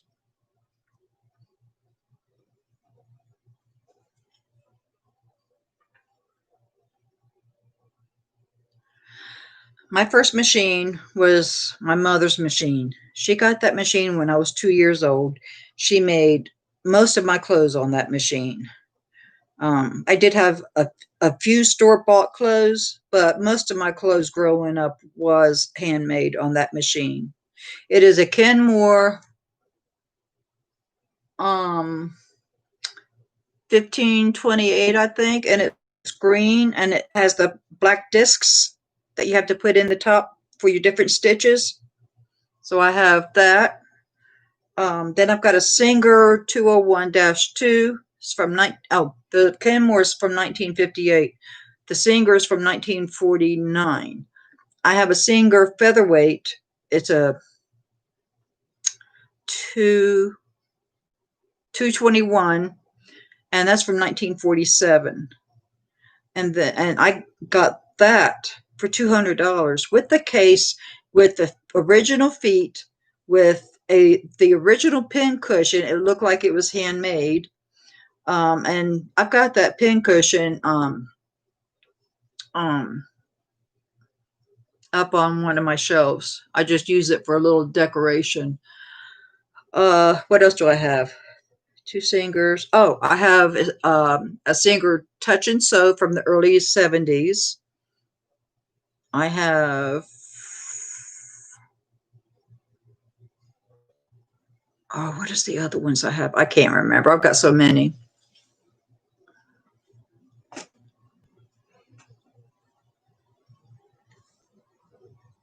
I love the UK magazines. They are the best. That I get the UK magazines in the bookstore over here, and sometimes I can find them in Michael's, which is a craft store. But I love the UK magazines because they are cover to cover patterns, crochet, sewing, even the knitting. I don't I don't look at the knitting, but I'm pretty sure if the crochet and sewing cover is patterns, I'm pretty sure the knitting is too. And then they also give you a free gift, like the sewing magazine. Can't remember the one I get. And one of them's called the Vintage Sewing, I think it's called. You get 4 sewing patterns from Simplicity, Butterick, McCall's, like that. I have gotten a couple of UK patterns. I haven't made anything out of them yet. Um, and then the crocheting magazine, I also get some free gifts. Sometimes I'll get some yarn, a hook. Um, One magazine was about doing loom something or another. I can't not what is it called? It was called, I can't remember. Oh, lattice, lattice, Lattice, and I never did anything with it. So I put the instructions to use it with the gadget in the thrift store box, and it's never been used.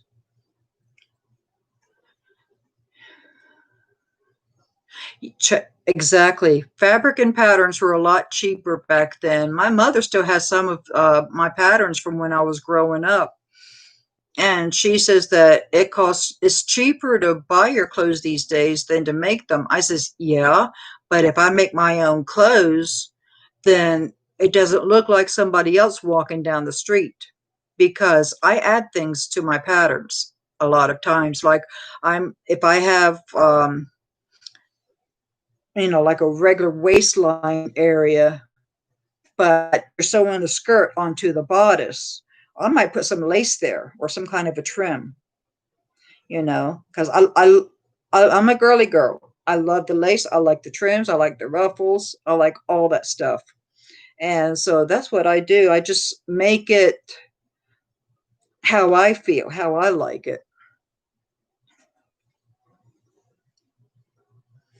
At last Christmas, I got two Christmas crochet magazines from the UK. I went to my bookstore, and both of them had six skeins of yarn, but the skeins were, real little. And one I got a hook, and the other, what did I get to go with that one? I can't remember, but one I got a crochet hook. Oh no, I got a crochet hook with both of them, with both magazines. So I would much rather have a UK magazine. Sewing is easy. Like I said, if you want me to show you how to make something, I can show you. And more than likely, I will show you on my Kenmore because I still make my clothes on that Kenmore that my mother made my clothes on.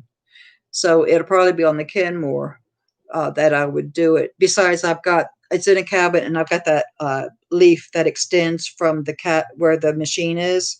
So I've got that extra length right there, like an extension table for your machine that you would like to have, but it's, part of the cabinet. And then when I'm done, I can just put the machine down inside of the cabinet and then bring that over.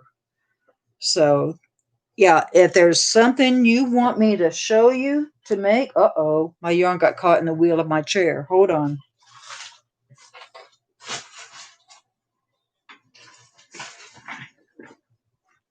Got it.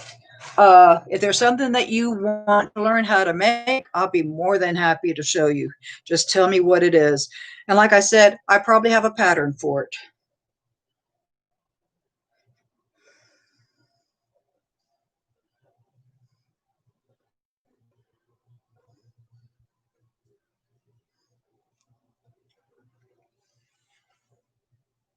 I'm still doing my foundation double crochet.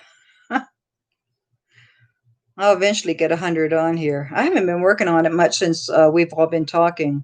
It's been a nice chat tonight with everyone.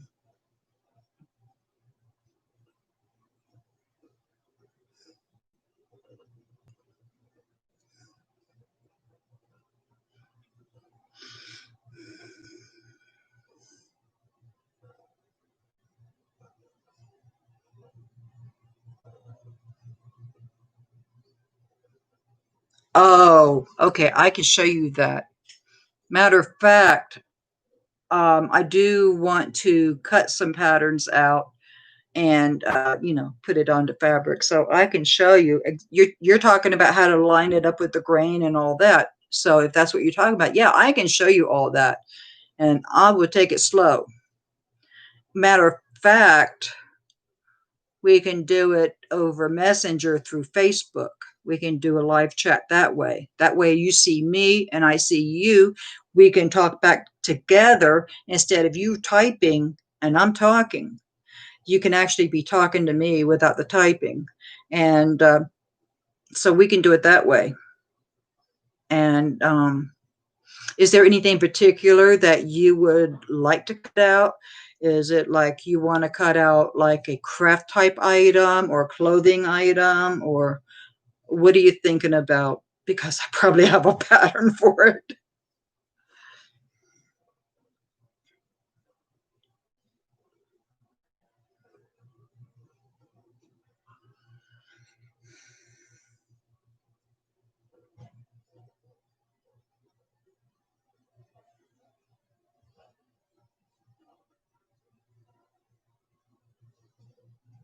Okay, yeah, I can show you.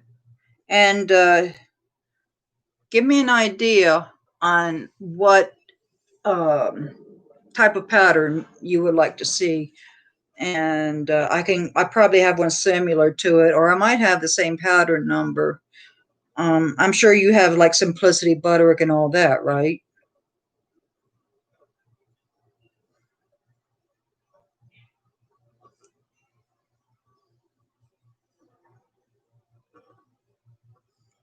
Now, I know that with your time and my time, we're probably going to have to do it like 9 o'clock at night one night, which is no problem for me.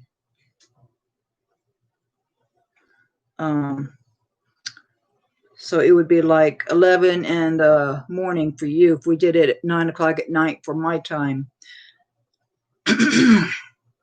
So that won't be any problem for me if I do it at night with you.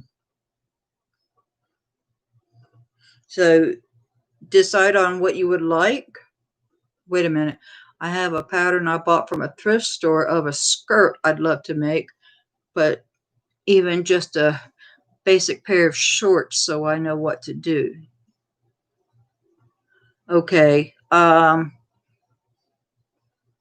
If you have a certain pattern, like let's say Simplicity 1222, and that's the pattern that you would like to learn to cut out, I can look in my file cabinet and see what I have and see if I have that exact pattern or if I have something similar to it.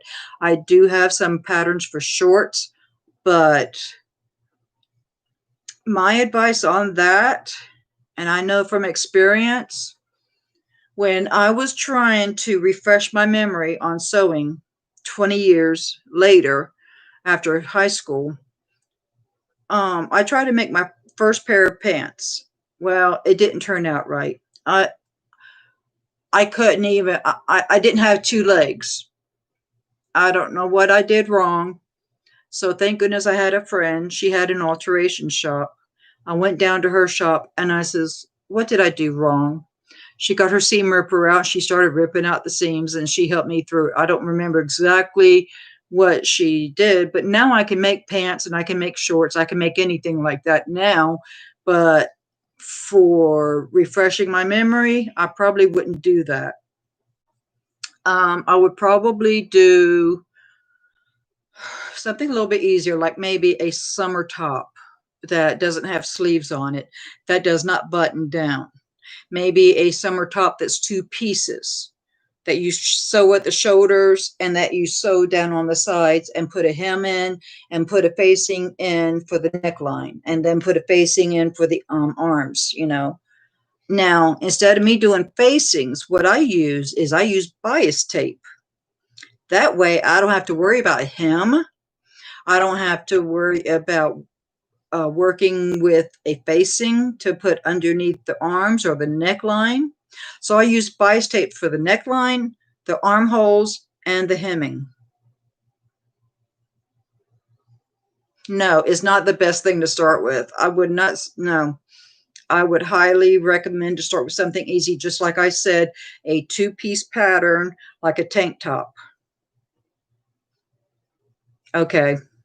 That's what I would say to do, a two-piece tank top or something that doesn't have a lot of pieces to it, something that doesn't have a lot of detail.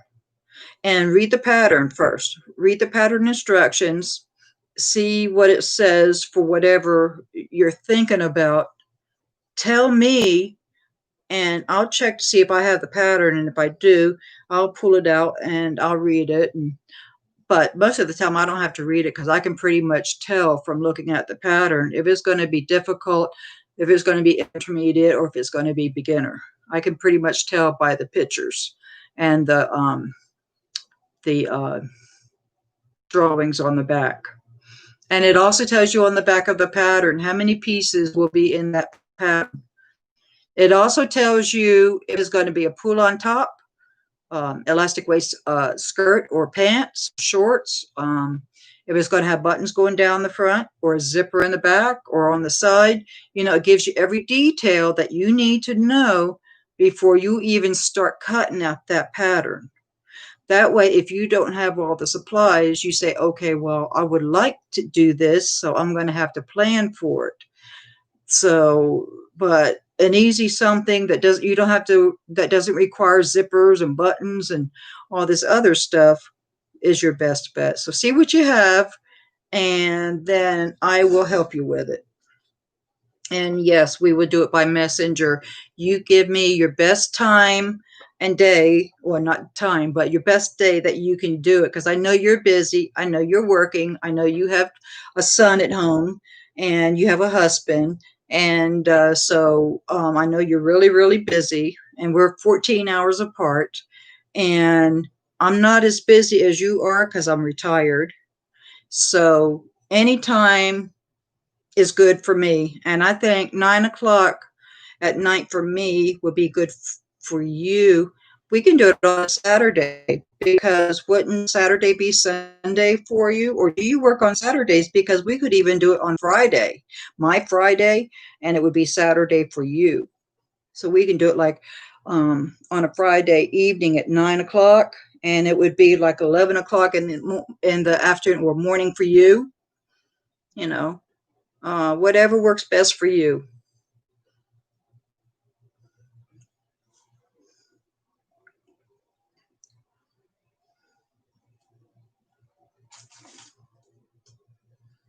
I'm going slow with this foundation chain, double crochet. Butterick 3467. All right, let me see if I have that.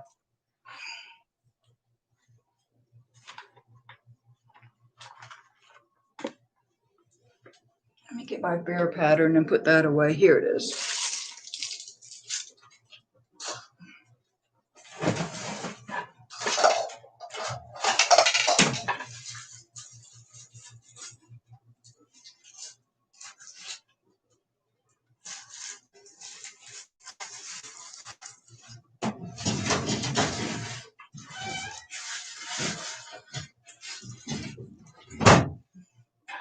What is it, Butterick?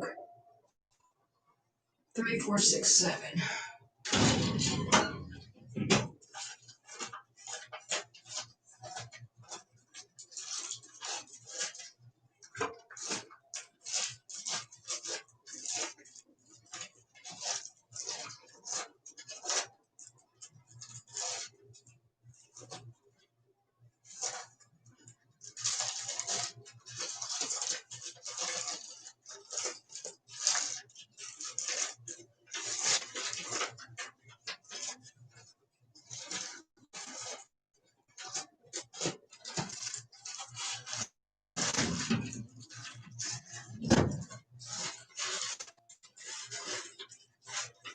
No, I don't have that pattern, but I might have a tank top pattern.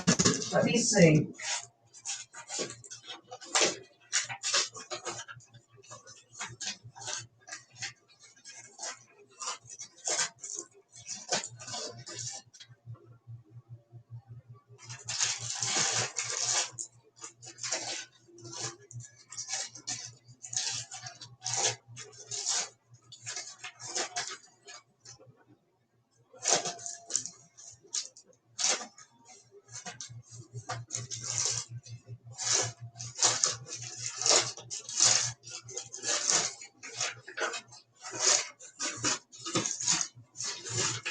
All right. Don't have anything in the butter. Let me check my calls.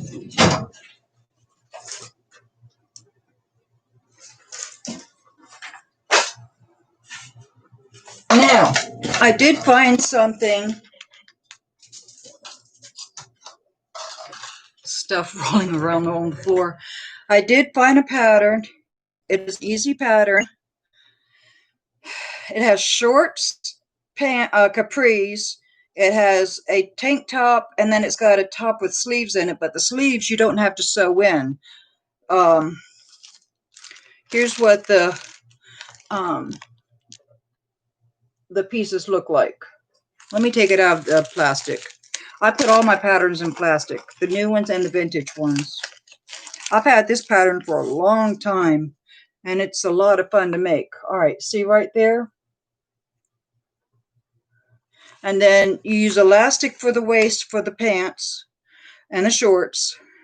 The top, you've got like a little V, like right here, but it's up this high. You won't be showing anything. And then in the tank top, you would have to sew a dart for the bust line. But in the um, top with the sleeves on it, you don't have to worry about any darts. But here's the outfit. That's what the whole outfit looks like.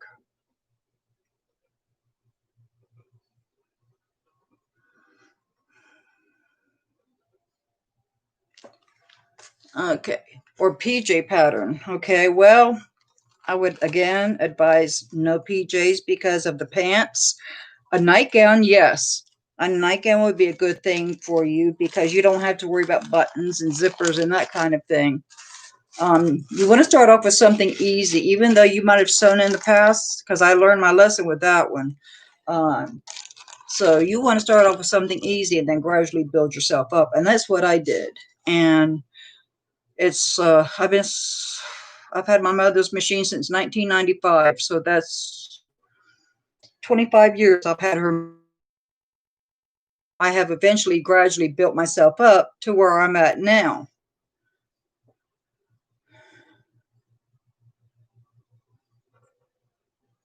Butterick 6883. Let me see.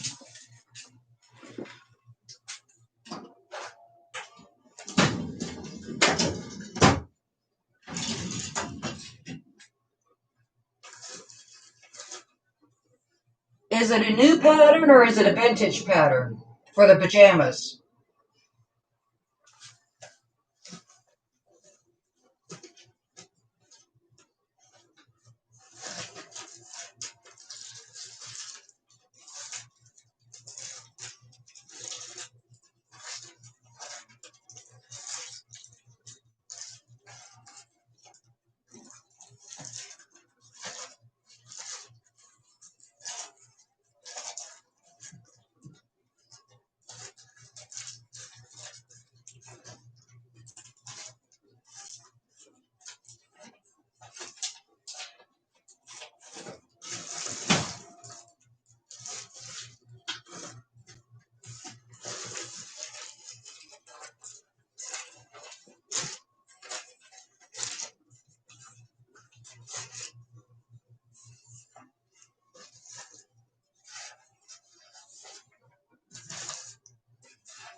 Okay.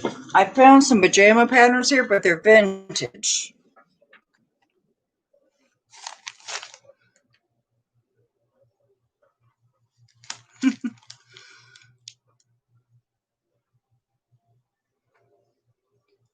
Okay. On the back of the pattern, let me see, like on the bottom here, you will see the year that it was made, where it was made, and the name of the pattern company. Like this is Simplicity, and this was made in 1972 because it tells me right here, 1972. So that's when this pattern was made. And this would be a cute pattern to make right there. I like this blue gown. For the winter, I would probably wear something like this. So I would probably make this, but I probably wouldn't do the elastic and the sleeves and all. I'd probably have to do some adjustments on that. I also have this See and Sew. This pattern is from 2015. So we've got that.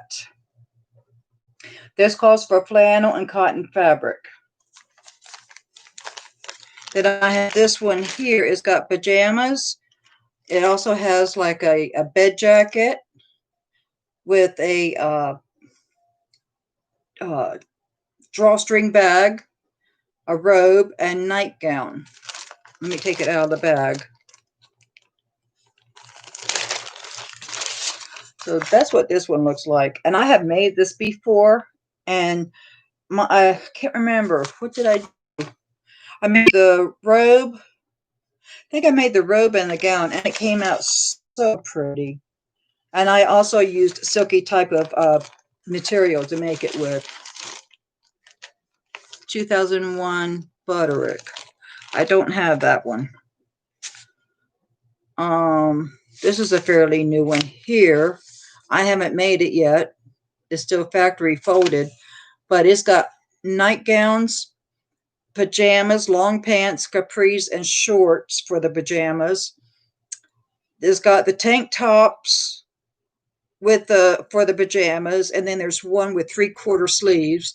Then the nightgown looks like it's just two pieces, and the it's a tank top nightgown, and then one with sleeves. You'd have to sew the sleeves in, so that would be like three pieces right there. But this is what it looks like. It's Butterick 5432. I think this would be the ideal pattern for you. Or if you have something that's similar to this, I can show you. Or you can always put two patterns together, and it doesn't have to be a pajama pattern. You can use like a regular pants pattern or capris pattern if it has elastic in the waist. And then if you have another pattern that has like a tank top or a top with sleeves in it, so you can mix and match patterns. That's what I do. I may use like a McCall's for the top and a Simplicity for the bottom or whatever. I did that with Caitlin one time. I made her a pair of pajamas for Christmas, and she was at a funny size at the time because she was starting to mature a little bit. So I found two patterns I knew would fit her. So then they were both adult patterns, but they were from different pattern companies. And so that's how I made her pajamas. I made her the shorts for the bottoms, and then sleeves for the top. Came out real cute. I made it out of Christmas fabric with a deer on it. Okay. Do you have any vintage sewing books? Let me see here. I've got some right over here, because it tells you in the vintage sewing books, those are the best books to look in how to measure yourself.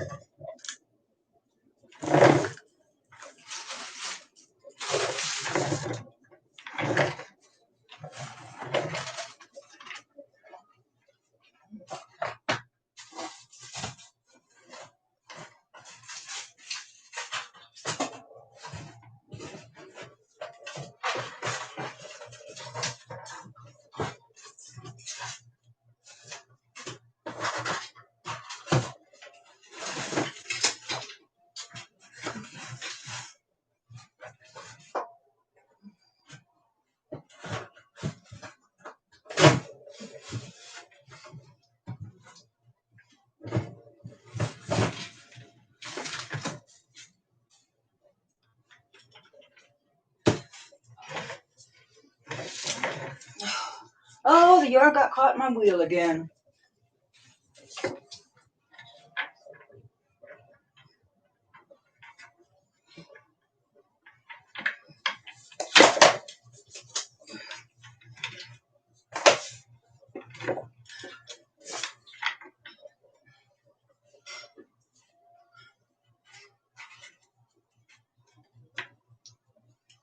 Wait a minute.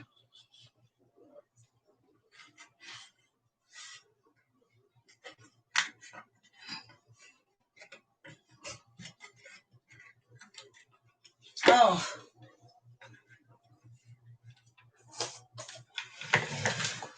My yarn got caught in the wheel and it won't come out, so I'm going to have to cut it out. Oh, okay, but anyhow, I'm holding up the yarn so it doesn't get caught again. Anyhow, I have a book like this. Whoops. Like that. This book is from, let me see, it was $2.50 back then, from 1963. So, whew, being you want to learn how to make pants, this might help you. If you can find a book that's just for pants or something, that you're particularly interested in. And I have not used this book because I know how to do pants, but I found this at a thrift store or a yard sale or something. I don't remember exactly where. All right, the measurement chart. Okay, so like for pants, it says if your trousers are to fit you, they must be designed to your precise measurements before you ever set scissors to cloth. The first task is to know yourself. So then on the next page, it shows you how to measure your waist. It says measure as firmly as you wear pants belt, as you wear a belt around your pants. Then it says place pins at 7 inches or 8 inches below waistline on both hips. Distance between depends on body proportion. Measure around hips over pins. Then it says measure around knee, measure around calf. Then it says measure around instep, which is like the heel of your foot. Then it says measure from waist to center of knee, measure from waist to ankle bone or to desired length. Sit on a chair having flat seat or on a table. Measure from waist to top of chair seat or tabletop. And that's what I was reading, is this page right here. So this is just on pants, but I do have some other books that go over other parts, like how to measure your bust line, how to measure your neck, or if you want to make a hat, how to measure your head, all kinds of things. And all right, like right here, you might, sew a pair of pants and they look saggy right there. Well, it tells you how to fix that. It's probably a long explanation on that, but it tells you how to fix that saggy area. It tells you how to adjust your pattern for the pants. Yes, it is very amazing. I love this book. I love all of my vintage sewing books. I've got another one. Where is it? Here it is.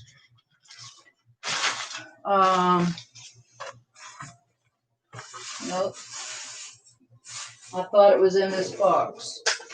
Oh, let's see here. All right, I don't know where it's at, but it's a Reader's Digest book, I think, and it's from the 1970s. Go to your thrift store, look for vintage sewing books. They should be either with where they have their other books that they sell, or they should be with the sewing section. But look there, find some books, but see if you can't find yourself a book that has measurements for your whole body, from your head down to your toes. And then also look for I wish I could find that book right offhand. It's in this big box behind me, but it's probably so far down that's why I couldn't find it. But it has index tabs, and it's going to be like reference. It's going to be measurements. It's going to be tools required.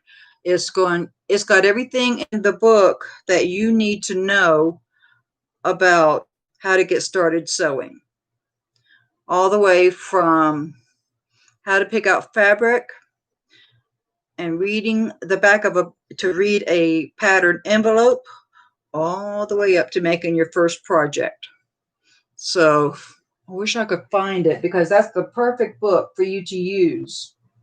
And it's probably in the bottom of this box over here.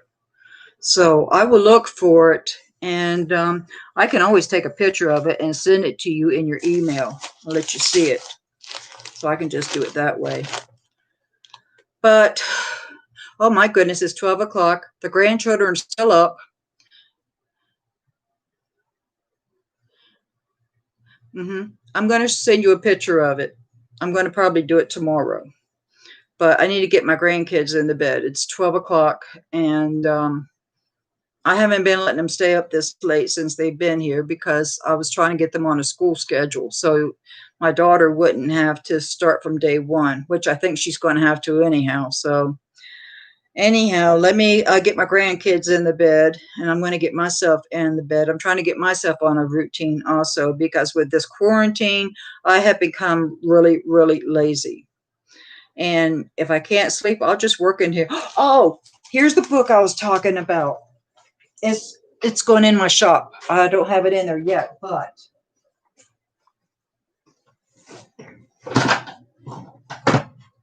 it's going in my Etsy shop. But this is what I'm talking about. It's called Better Homes and Gardens Sewing Book. You see the tabs right there? The tabs say equipment. And it's also a 5-ring binder. This book was published in, and there's nothing wrong with this book either, 1961. So it goes over the equipment, and then it goes over, where is it? Here we go. Patterns, facts about patterns, figure types, pattern sizes. Then it has a chart in here for children, men, women.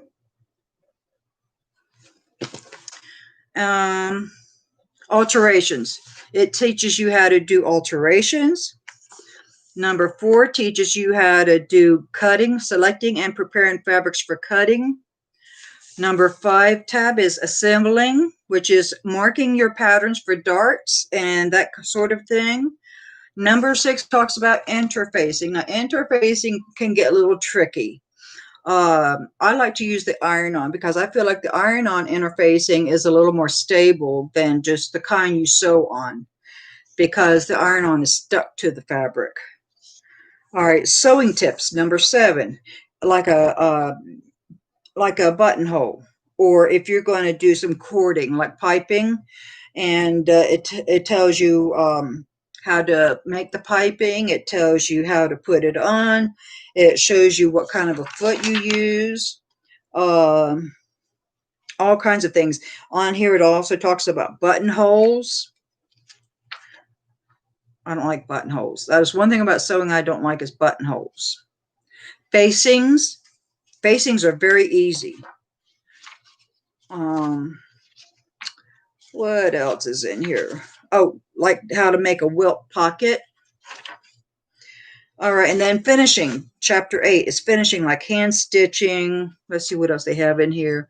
Belt loops. Pleats, buttons and closures.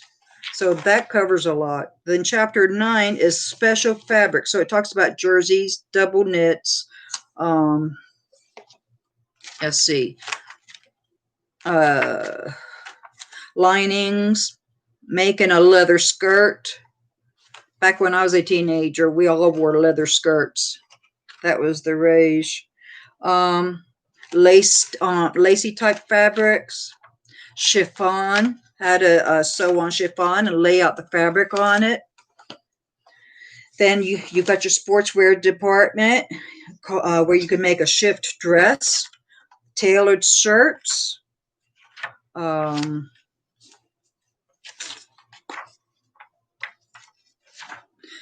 slacks, women's slacks, which I think y'all call them trousers. Putting pockets on, bathing suits, men's swimming trunks. Number 11 is dressy fashions, which is for dresses to go to church in or to wear to a wedding. Shells, which is a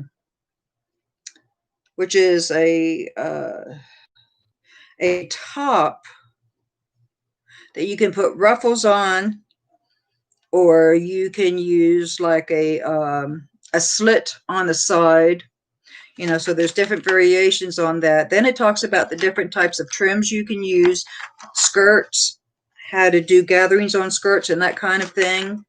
It talks about appliques, all sorts of appliques that you can add. Then number 12 is tailoring suits. So it tells you how to adjust the shoulders for a jacket, how to ease in the sleeves on a jacket, tells you how to do the lining for a jacket. I'm just quickly going through these pages. Then number 13, tailoring coats. So it teaches you how to do alterations on coats or jackets, how to do pockets, interlining and linings, how to put in shoulder pads for the jackets, zip-in lining. It tells you how to do that. Then it has a chapter on children's clothing, patterns and fitting.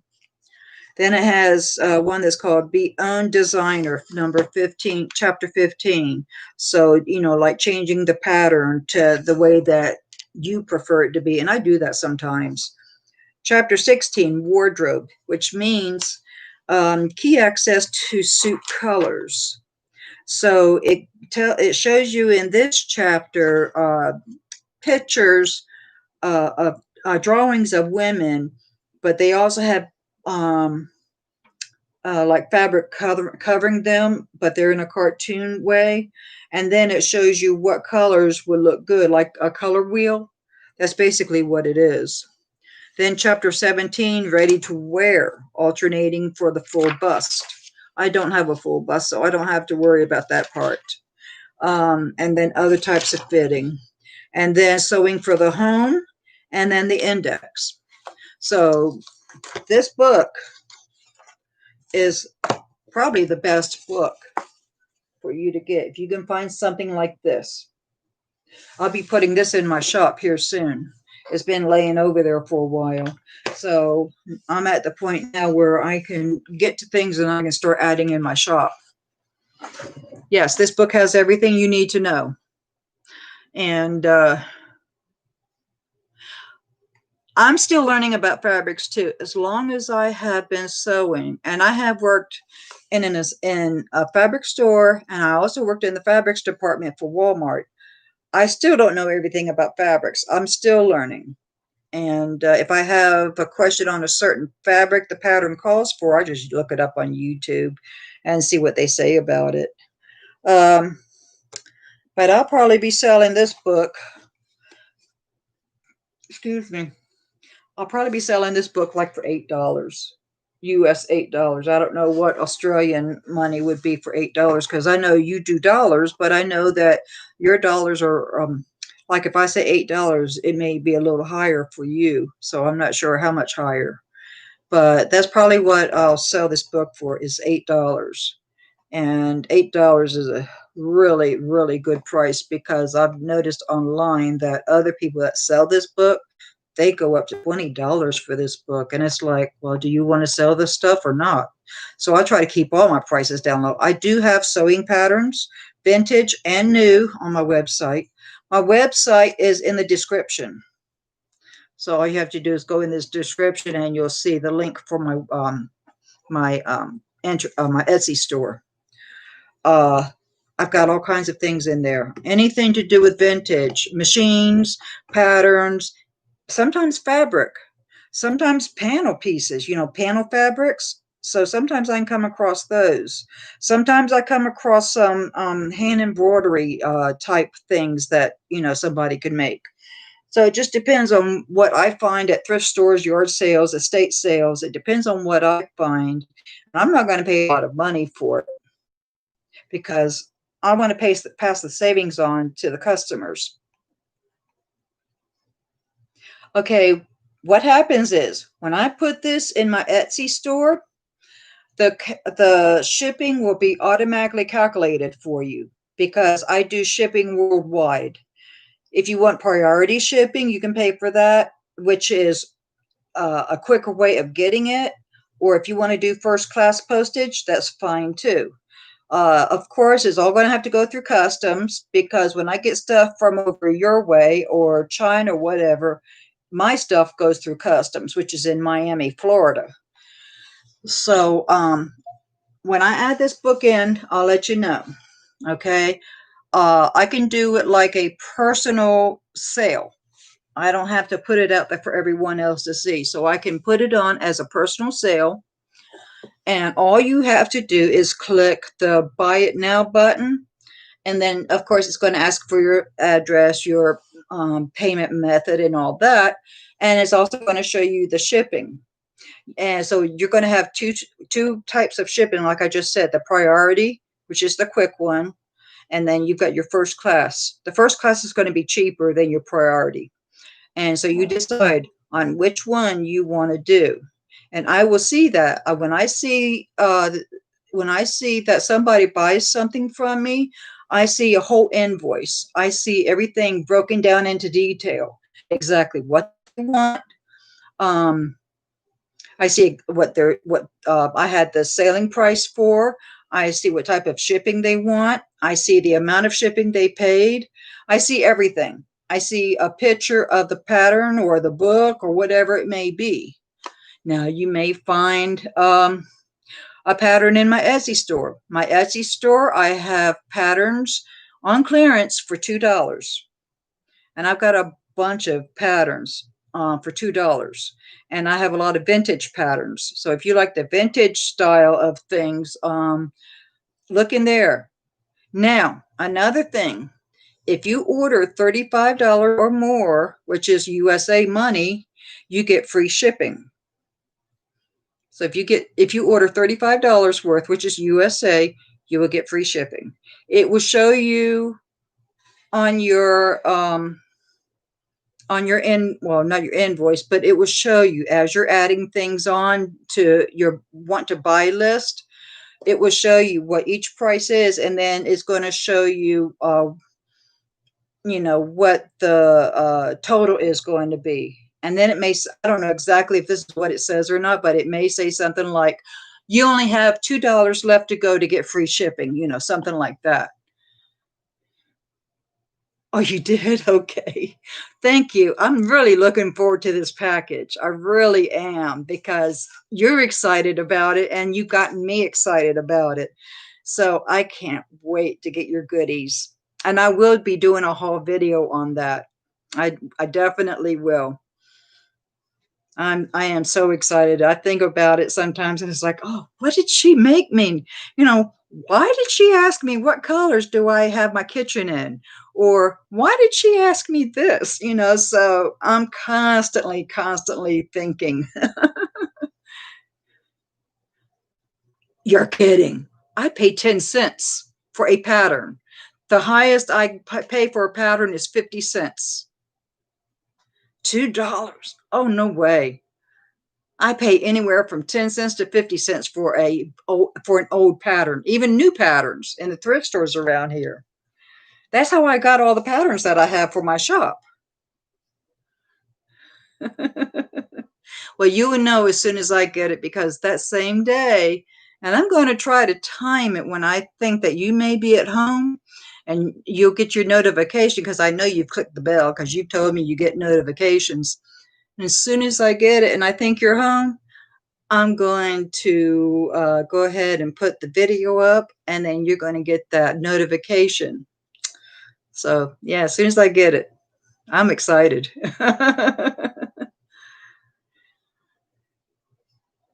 No, they weren't creepy questions. No, that's how you get to know a person. A small fortune, $2 is not a small fortune to me when it comes to a used pattern. But see, my patterns in my shop have not been cut on, have not been used. I only buy patterns that are still factory folded and the original envelope with the instructions. It might have a little tear here, it might have a little hole here, but the whole pattern is factory folded. And I take 3 pictures of my patterns. I take a picture of the front, then I take a picture of what's inside with the front of the envelope. Then I take a picture of the back side so you can read what types of fabric it calls for, the notions and all that stuff. So those are the 3 pictures that I take. So that way everybody can see exactly what they're getting. So If you want to take advantage of some of my $2 patterns, go right ahead because some of these patterns are very old. The oldest I have would be, I think, in the 50s. I think that's the oldest pattern I have. I want to get some patterns from the early 1900s. I really would love to come across some of those, but they're hard to find. Well, I got to get these babies in the bed because I told them I'll let them stay up a little bit tonight. And when I go to bed, they're going to have to go to bed.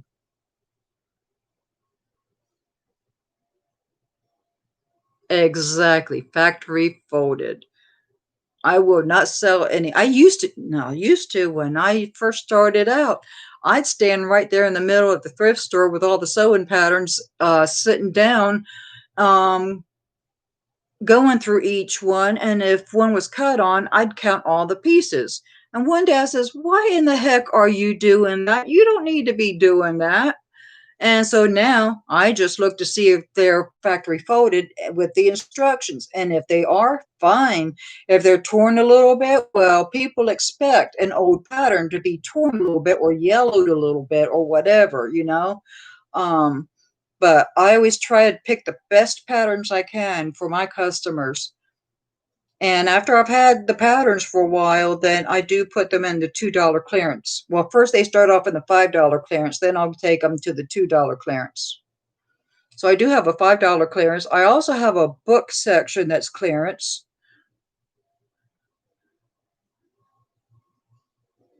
Yeah, I need to get some sleep, but I wanted to explain everything about my shop. And so if you want to go look through it, go go into my well, any video, I guess, but go into one of my videos, look down on the description, and you'll see the link. Click on that link, it will take you to my shop. On the left-hand side, you'll see all the categories. And you'll see that it starts off with the clearance, and then it'll go down to the sewing attachments, then it'll go down to the regular price sewing patterns, and then it goes down to clearance patterns for $5 and then clearance attachments, you know. So it's going to be, a category column going down on the left hand side. So if you want, go ahead and check that out because I know it's still daylight for you. And if there's anything you see, $35 or more, my USA money, like I said, I'm not sure what it would be in Australia unless it is 30. I don't know if it would be $35 for you in Australia or not, but anyhow, free shipping. But if you don't need to get $35 worth, that's fine.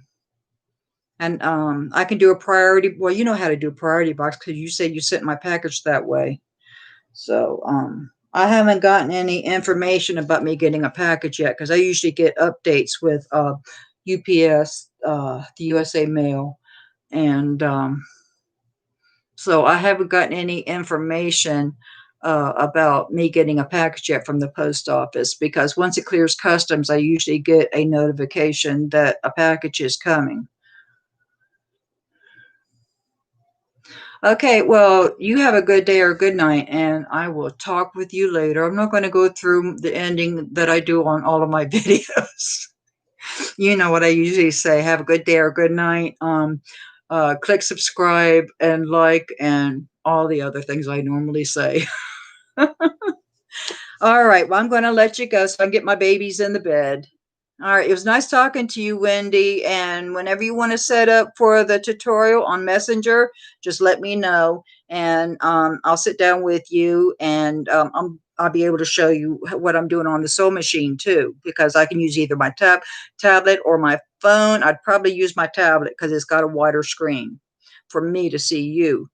So anyhow, I will talk with you later. And you have a good day. Enjoy. I guess you already ate your lunch, so enjoy your dinner. All right. Talk to you later. Bye-bye.